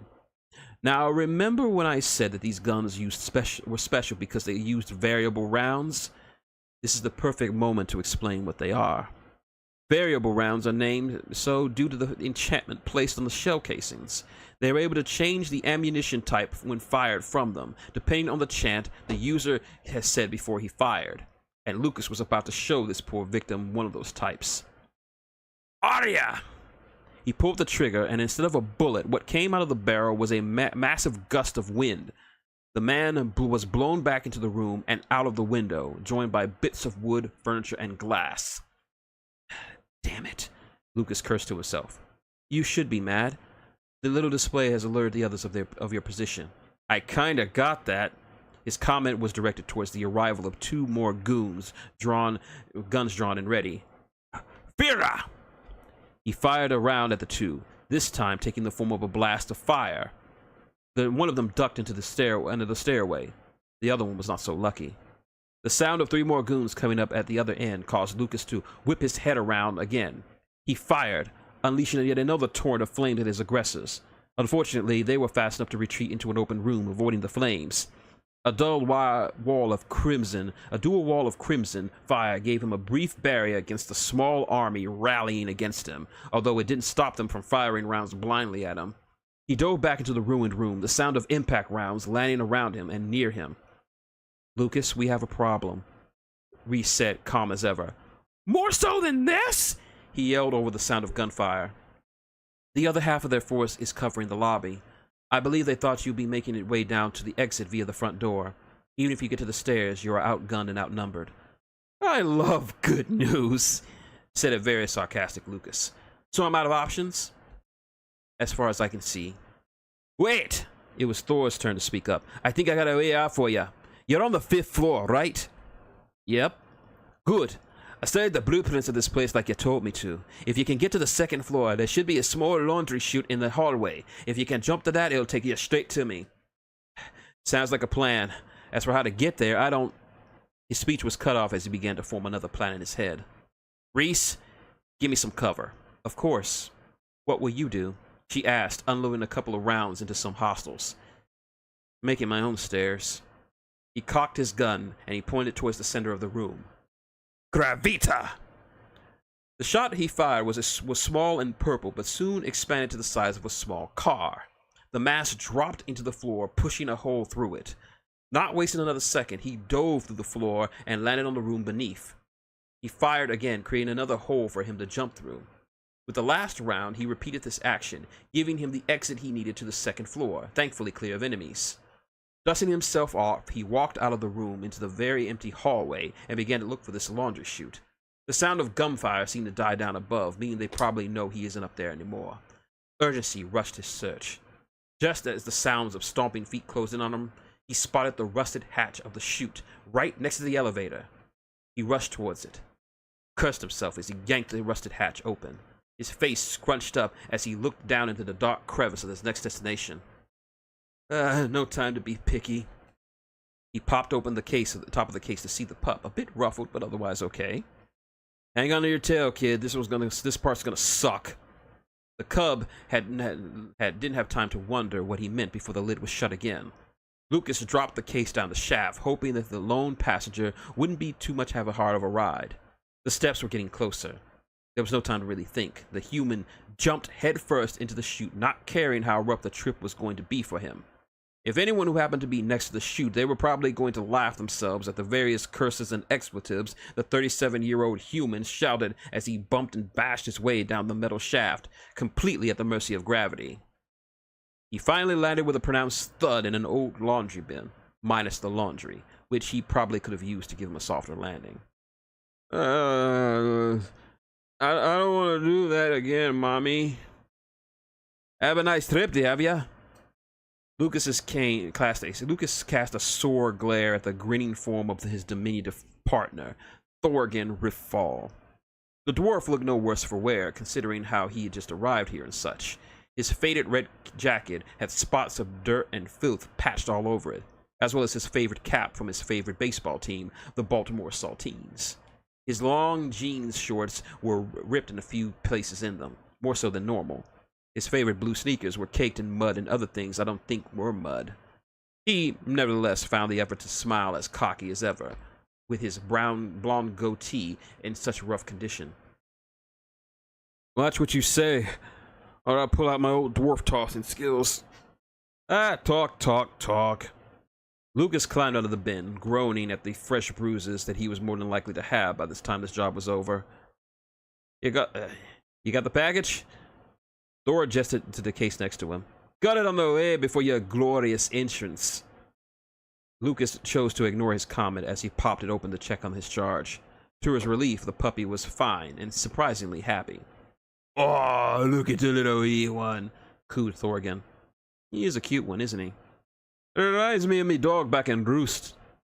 Lucas looked at Thorgan with horror. Moogie? He reminds you of Moogie? Yes. Moogie is ugly, he said incredulously. Thorgan's beloved dog was a breed known as the Roostian Bulldog, a large, hardy breed of canine known for its size, fierce loyalty, and unquestioned strength. The trade-off was that Roostian Bulldogs weren't exactly attractive to anyone other than dwarves. In fact, in a recent poll of the populace, it was found that 76% of the people firmly believed the Roostian Bulldog was the ugliest breed of dog in the Empire. And Moogie is not ugly, Thorgan shot back. He's got character. Reese, even in the midst of sniping, decided to throw her 2 cents in. Lucas is right. Your dog is ugly as sin, and you should be ashamed of yourself for comparing the two. Or you'll be ugly as sin when I get me hands on your lass.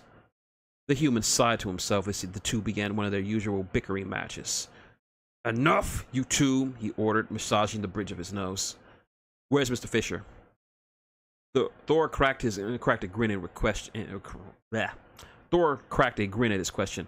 Over there, he answered, ready and waiting. He caught sight of Mr. Fisher leaning up against an old washing machine.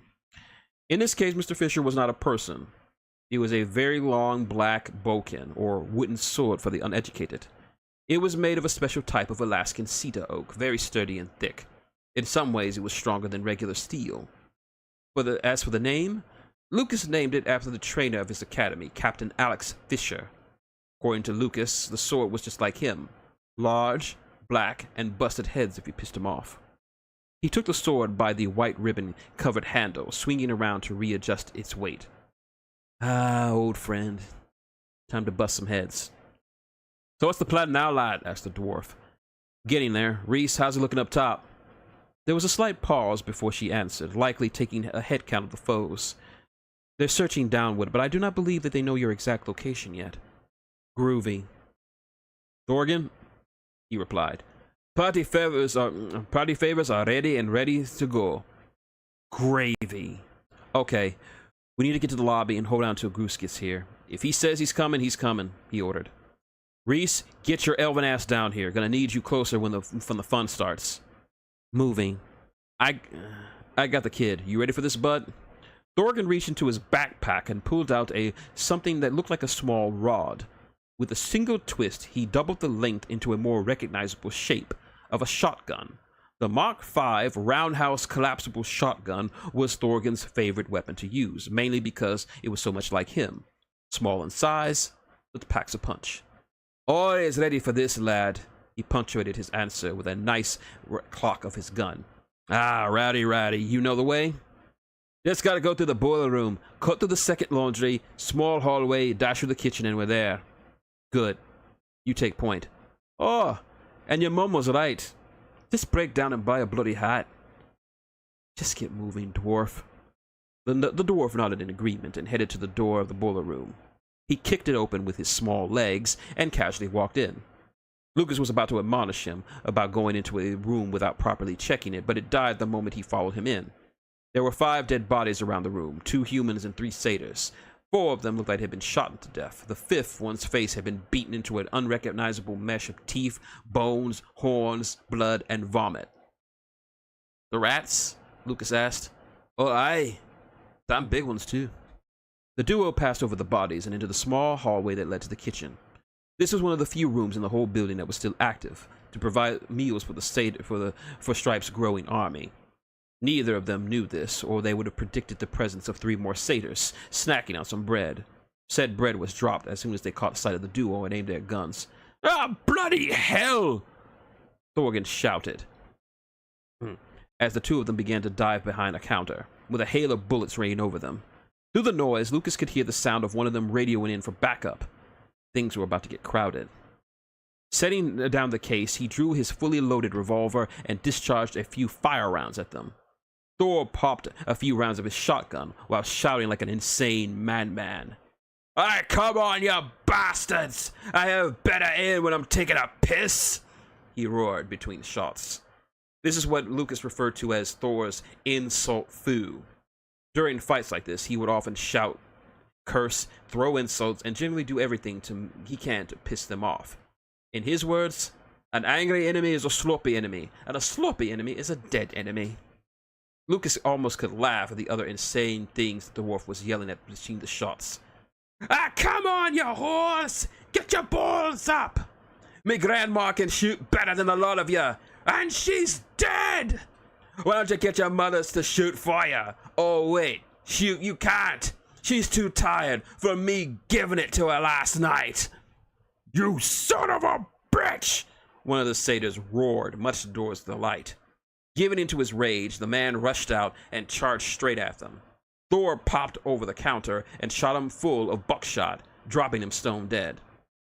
Just as Lucas was reloading, one of the satyrs rushed over to get a bead on him, point blank. Reacting quickly, he chopped the gun out of his hand, but lost his own gun. The satyr jacked him up against the wall in a violent chokehold. Thor would have helped, but the other satyr was on him, and his shotgun was dry. Now what, you loudmouth midget? Thor said nothing before sliding out a riot baton in his sleeve of his jacket and cracking him in the knee. The offender growled in pain as he dropped to his knees, and in Thor's range, the dwarf smashed him in the jaw with a right cross. He followed up with a knee strike to the nose, putting him down for good. Lucas had his hands full with his foe, losing oxygen fast from his grip. Desperate, he grabbed one of the horns and snapped it off. In mind-numbing pain, the satyr dropped him before staggering back. Taking the chance, he stabbed him he stabbed the beast with his own horn in the chest, killing him stone dead. He coughed a bit, trying to catch his breath as he holstered his gun and retrieved the sword and case. He looked over at Thorgyn, reloading his gun. They nodded at each other before heading towards the exit. Lucas caught sight of two men coming up at the door. He flew over with a kick, rocking the door off its hinges and onto the two. One was out cold, the other tried to get up. Lucas silenced him with a quick slash of Mr. Parker. Mr. Fisher. Not missing a beat, he ran down the hallway. It was when he rounded the corner that he noticed his small partner was noticeably absent. Just as he was about to call out to him, the dwarf scuttled around the corner, shotgun in hand. "What kept you?" "Oh, you know." The sounds of an approaching mob around the corner filled their ears. Lucas would have drawn his gun for the firefight, only for the mob to be taken out by a massive explosion. "Rat traps." Thor smiled as he ran ahead. Lucas shook his head as he followed behind. After a few frantic minutes of running, they found themselves in what could be called the employee break room. Fortunately, it was empty. Lucas peeked out of the corner, which led to their destination. The lobby wasn't as crowded as it was originally when he entered, but there were still 10 very trigger-happy men lounging about, muttering to each other what they would do to, quote-unquote, that fucker Kane. Got a lot of rats in there," he reported to his partner. "Got some for that lad." He reached into his seemingly bottomless backpack and pulled out a very nasty-looking grenade. "A ripper?" Lucas said. "This is gonna suck for them." Thorgyn took position on the opposite side of the door from Lucas. The human grabbed the knob while the dwarf grasped the pin of the grenade. "Trick! Trick!" "Oost," he counted in Dwarvish. At 0, he pulled the pin and opened the door for Thorgyn and threw the explosive into the hallway. Shutting it fast, he took cover from the door as the gathered men questioned what the hell this small object came out of thin air was. I doubt they had time to realize the danger when they were in before it exploded. The blast blew the door off its hinges and into the floor. There were thousands of little small spears embedded into the wood. As they looked under the chaos, they saw that all the men on the ground, either dead or in extreme pain from the multitude of shrapnel spears. They learned why Thorgyn called it a ripper grenade. The duo walked into the painful mayhem that they had created, stepping over the dead and the dying bodies of their foes. "Well, that was a lot easier than Lucas's statement was cut off by the arrival of 5 more goons. Oh, shit. With bullets whizzing past them, they launched themselves behind the former sign-in desk. Lucas cursed when he realized he was out of ammo when he tried to fire back. "I'm out!" he yelled over the cacophony of gunfire. "Here!" The dwarf tossed him a small sack of variable rounds before turning and firing at their aggressors. Opting not to use both guns, he only reloaded one before joining into the gun battle. He dropped 3 men with fire rounds next to Thorgyn's 4 with his shotgun. Sadly, their kills weren't doing any good, as they were getting backup from more men from the stairs. By the time Lucas had emptied his gun, there were now 14 gunmen firing on their position. The firing had gotten so fierce that both men couldn't return fire without taking a shot or two themselves. "I think we'd be in a spot of trouble, Luke," he yelled over the gunfire. "Nah, all part of the plan," he replied. He reloaded his revolver, ready to take down a few punks until the wave of bullets came to a sudden end. The 2 men shared a look before they peeked over the counter. In front of the mob was Elias Strife, dirty and holding a bloody nose. He was not in a very good mood. Mr. Kane! He roared. Gone was the civilized and elegant criminal mastermind. He was hurt, embarrassed, shamed, and absolutely livid. Hey, buddy! And Lucas was going to make him all the more unhinged. Looks like you ain't having a good night. I have to admit, Mr. Kane, he angrily spat, it's a very bold tactic you employed. You killed most of my men, disrupted my operations, destroyed my desk, and broke my nose. It's a bit of an improvement. I'd admire your bravado if I wasn't so infuriated. But I'm willing to give you a measure of mercy if you return what is mine. Your pride? He yelled back. Nah, you lost that a long time ago, sunshine. The boy! What little patience Strife had was quickly running out. Give me the boy! Lucas chuckled to himself. The boy was never yours, asshole. I can't give you back what you never had. The elf boss snorted as he snapped his fingers. On command, a set of thunderous footsteps heralded the arrival of the one being in the whole building that Lucas did not want to deal with personally. The cave troll walked next to Strife, club in hand and looking very ready to commit murder. You have 1 minute, Mr. Kane, to return the boy to me, or I will send this troll over to rip you and that dirty little dwarf to pieces. Thorgan just popped up. I just try it, you punts. I'll rip his balls off and feed him to you. And that's after I ram your head straight up his big green arse. Lucas gave a loud, taunting belly laugh. I'm gonna have to agree with him. No dice. It was the elf's turn to laugh, almost incredulously. You think you can win this? You're outnumbered. Outgunned. I have more men upstairs, unless you forget a cave troll. What do you have? It seems the gods wanted to say sorry for earlier, as just as he finished that question, something very large and heavy slammed into the ceiling. The small amounts of fire and horrified screams filled the room. The men upstairs were fighting something and losing. With each passing second, the screams grew louder, more frantic, and fewer in number. Mixed into this was the sound of something roaring and growling in some kind of language that neither Strife or his men could understand. All the while, they were frozen in morbid fascination and exciting fear. No! Was yelled before the body of a satyr crashed through the ceiling and landed on the ground in a mangled heap. The screams were louder now as the sounds of bodies and furniture were being thrown about the rooms above. Behind the mob, another crashed through, the same as the first. The sickening sounds of bones breaking echoed through the room. Just then a human scrambled out of the first hole, desperately trying to seek safety from the Armageddon happening up there. Just as he seemed he would escape from the unseen horror, his face screwed into one of absolute terror. Oh, no, gods, please, no, no! He begged as he was dragged back up. His screams were silenced by what sounded like his body being broken, for the lack of a better term. Then there was nothing. The screams died out. The only sounds left were heavy breathing and stomping footsteps. Before anyone could say anything, the ceiling in front of the sign-in desk crashed down. From the rubble rose a mass of fur and bloodlust. What do we have? Lucas spoke, smiling brightly. We have Groose. This mountain of mayhem was Groose, the most infamous Sasquatch in the Empire. The mob of men shrank back both in fear and surprise as the Titan before them. It was understandable, of course. Anyone who first meets Groose can find him most intimidating.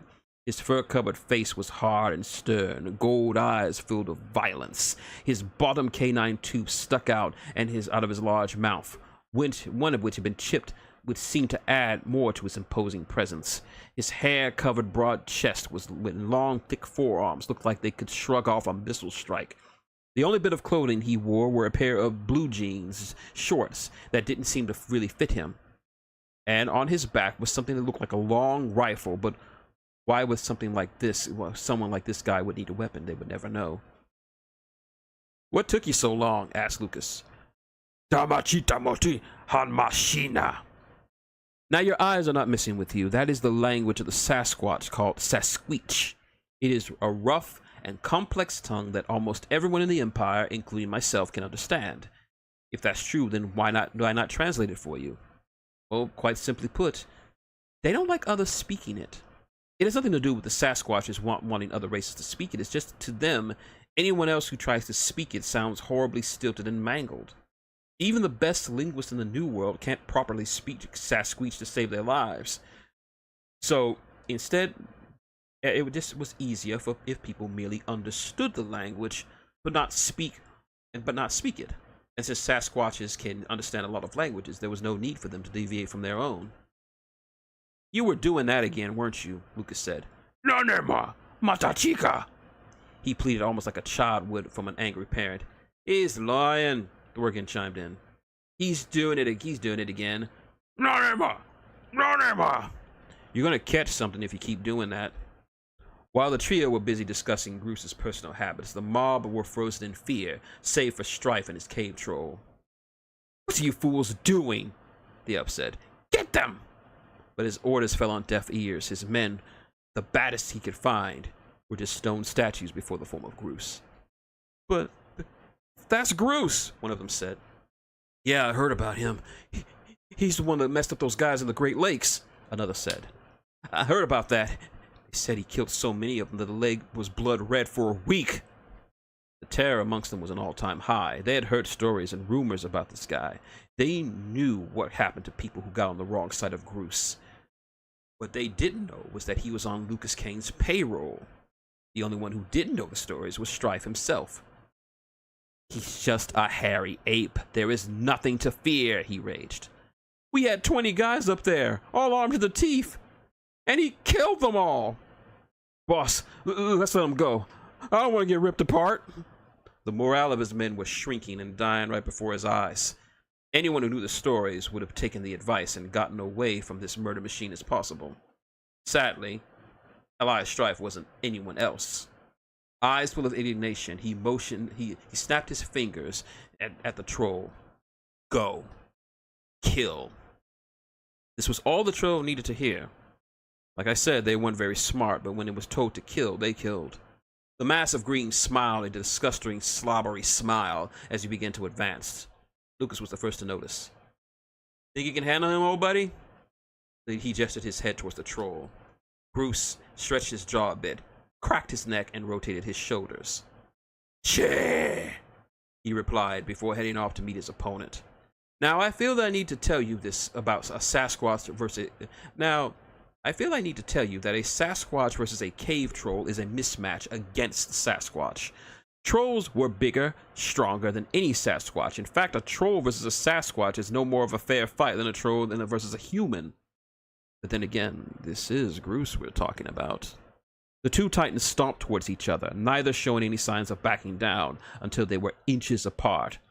The troll had at least 2 feet on him, and another 200 pounds over him. It was one of the few times Groos had to actually look up to a foe. But even as the troll snarled at him, slobber oozing from its mouth, Groos was unmoved. There was not a single speck of fear, doubt, or intimidation in his eyes or body.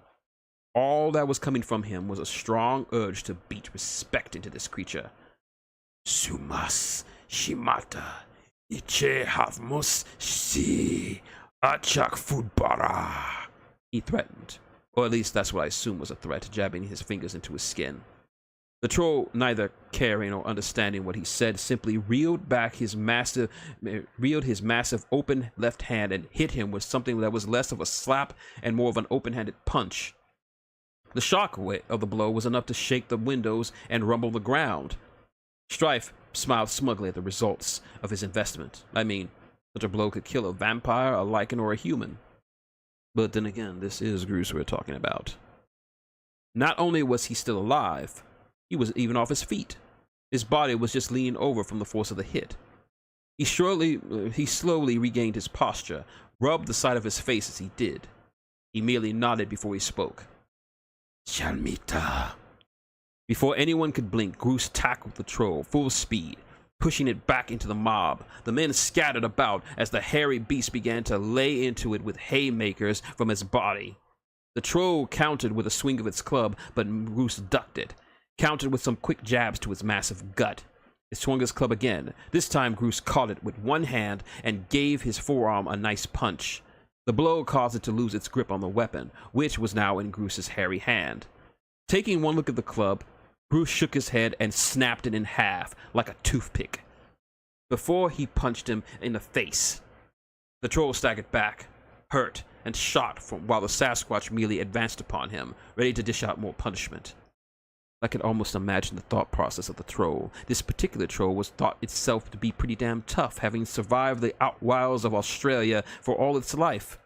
Dozens of trolls and goblins and other things that humans didn't even know existed tried to take it on.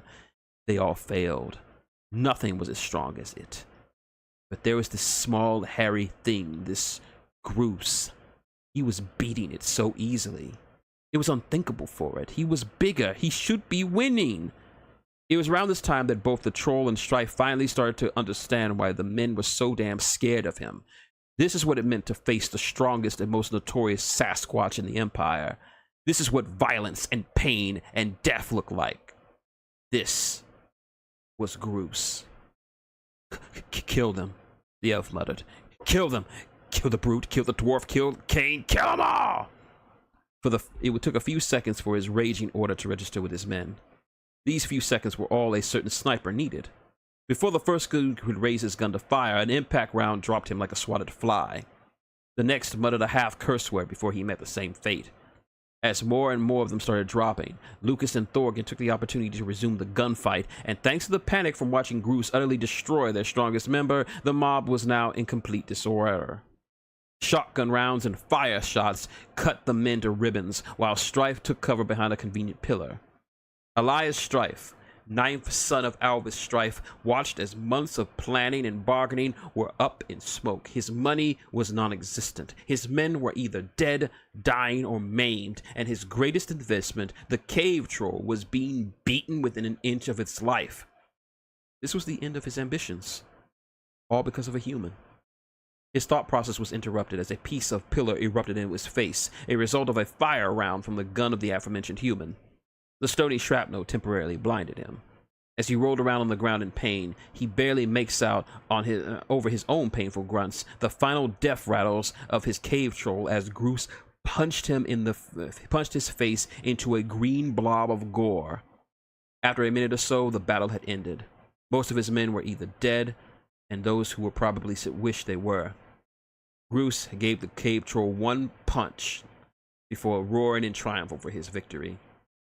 "Oi, Groose, me lad," Thorgan said, walking over to his large friend. "I do love watching your work." The Sasquatch just smiled sheepishly at the compliment. "Sasha, mingnola chada," he replied. Don't be so modest. After this, we'll hit up a pub and get a pint. Sound good?" "Che." Strife, his vision cleared up by now, crawled over to one of his deceased minion's guns, hoping to lay a shot at his hated foes. All of his efforts were shattered. For all of his efforts was a shattered hand, courtesy of Mr. Parker, made by a shattered hand by Mr. Parker. He howled in pain as Lucas stood over him. He said. "No gun for you tonight." The elf clutched his hands, tears streaming down his dusty face. "You liar," he growled. "You said you wouldn't stop me. This isn't part of your job. You're just supposed to exchange the kid for the money." Lucas leaned down close to him. "Yeah, I kind of lied about that particular part." "What?" "I wasn't lying when I said I would follow through on the job I was given. The thing I lied about was what job it was itself.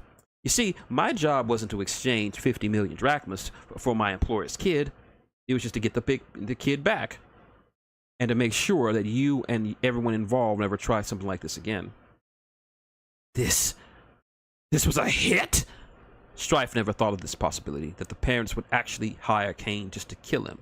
"Of course not," exclaimed Lucas. "We're freelancers, not assassins. We'd get in trouble with the guild if we were. The parents just wanted their kid back. They may have hinted that they wouldn't be opposed if you and your group were not among the living anymore." "So, what now?" the elf asked. Well, the family doesn't know what I know. Your name, your face, your family, it's all us. So I'll cut you a deal. What kind of deal? You go back to your normal life, back to your mansion, your money, your family, and forget about doing this again. I go back to my bosses and say that every last person in the kidnapping of their son is dead. Take the deal, or I have Groose come over here and crush your head like a grape. Strife eyed Groose, grinning menacingly and striking his fist into his open palm. After all the chaos these people wrought upon him, he believed it. Any one of them could kill him right now, and there was nothing he could do about it. If I were you, lad, I'd take it, added Thorgan. I agree. The human grinned at the acceptance as he straightened himself. Good! You're a smart guy. Now we shall take the kid and I'll leave. You might want to call an ambulance for these guys. Well, the ones that are still alive. He turned on his heels. Okay, boys, let's not keep our dear sniper waiting. Let the harpy wait, explained Thorgan. Thorgan, Doris Isashirota, Ris Sitata Misha. Groose said, causing the dwarf to belly laugh loudly. Ah, Groose, you have a dirty mind, and that's why I love ya. With case in hand, Lucas and his partners strolled out of the bullet-ridden, bombed-out lobby and into the night air. Now, normally, any reasonable person would just walk away and do nothing. But then we have elvish pride. Greater than regular plain old pride, elvish pride is more powerful and dangerous. Elvish pride can overwhelm a elf's normally logical brain and make them do something incredibly stupid when they feel they've been wronged by someone they would consider beneath them. This is what Elias Strife was feeling at the moment. His entire operation had been utterly wrecked by a human, a dwarf, and a Sasquatch. His mind told him to let them go, but his pride was screaming at him to teach them a lesson. His pride moved him to his feet and scrambled for a weapon and picked up an assault rifle with his one good hand. No good, maggot! He angrily spat. I will be the new master of crime. I will not be insulted like this. He struggled with the gun since he only had one real good hand, but he was adjusting well enough. Halfway across the lot, Thorgan nudged Lucas a bit. Luke, he said, drawing his attention to the very stupid elf who was about to make a very stupid decision. I know, he said casually. Party starter. The dwarf reached into his pocket and handed him a small remote. Lucas Kane! The injured elf screamed. Turn around! I want you to see who kills you. Lucas merely sighed to himself, muttering something about the stupidity of some people. Strife halfway cocked the gun with his good hand when Lucas raised his remote. Hey, Sunshine, he called out. Enjoy the fireworks. Click. That was all that was needed to seal Elias Strife's fate. The entire building shook as the copious amounts of explosives that Thorgan had laid about the supports detonated. I'm not sure what went through his mind before he was consumed by the flames. Maybe thinking back to having that meager allowance wasn't so bad, or seeing his brothers and sisters again one more time. I wouldn't know. All I know is that the young elf was swallowed up by the billowing balls of fire beneath him, possibly regretting his foolish choice to test Lucas Kane and his crew. By the time the trio had left the lot, the hotel was nothing more than a fiery pile of rubble, burning in the night. Damn, Lucas marveled. That blowed up real good. Aye, some of my best work, said a proud Thorgan. Maybe you should have gone lighter on the C6, bud. Oh yeah, and maybe me and Groose here wear nice pink dresses and have a tea party with our dollies. Groose laughed at Thorgan's joke. It would certainly be an improvement over your current state. Reese Fode made her presence known as she strolled out of a nearby alley, still covered in a camel cloak, whisper in right hand. Oh, the elf bitch has jokes, teased Thorgan. More than what you will have, half-man, she fired back, removing her hood to let her long purple hair flow in the breeze. Seshima! Reese pointed a finger at the Sasquatch. Do not encourage him. Her threat seemed to work as Groose shrank back a little. Guys, can we not do this now? Lucas spoke to his team. We got to get out of here before the cops get here. I really don't feel like answering why I blew up an old hotel. The others nodded with his reasoning. He sat the case down and popped it open. Besides, he started as he as he pulled out the happy and safe little pup. We got to get this guy back home. Sasha, Sasha. The hairy giant cooed at the sight of the little one. Even the Ice Queen herself couldn't help but crack a smile at the chipper yapping at the pup. He is pretty cute. For a lichen. Oh, you can do better than that. He's a mite cute one for anything, Thorgan added, scratching him behind his ear. Let's move out, people. Jinx is probably going to go stir crazy back at the Howard. Without another word, the dwarf, elf, and Sasquatch followed their leader as he, with pup in hand, walked down the streets, hopefully to be able to catch a bus to the nearby airport without anyone asking too many questions as to why they were armed as they were. This was their team, and why I enjoy watching them. Bicker as they might, with the strange habits and quirks, theirs was a team built on trust, respect, and friendship. This was a unique bond that was the main reason why they were able to succeed at what they do, why they were the best in the Empire. King! What's up, Bruce? Choo-choo kamate sacha, he said, motioning his hand over his head. Not you too. Even he thinks so. You need a hat, lad. Possibly a bowler or a fedora. I do not get a friggin' hat. Or a sombrero. You pull it off, lad. How about a top hat? Sojijima! That could work too. That's it! I've had it! You're all fired! When we get back, turn in your keys and get out! But you did not give us keys, Lucas Kane. Then I'll have some keys made and give them to you so you can turn them in then. Happy? And thus ends Chapter 1 of New World. Crazy.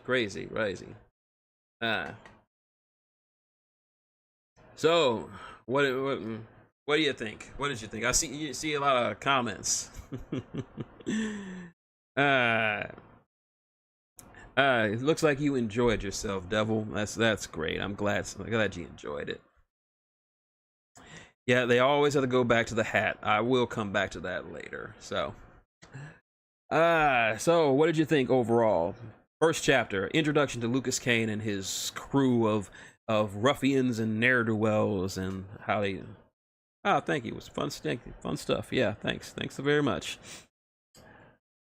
But yeah, I'll probably... I'm not sure when I'll do this. Probably maybe sometime again this week. I'm not sure.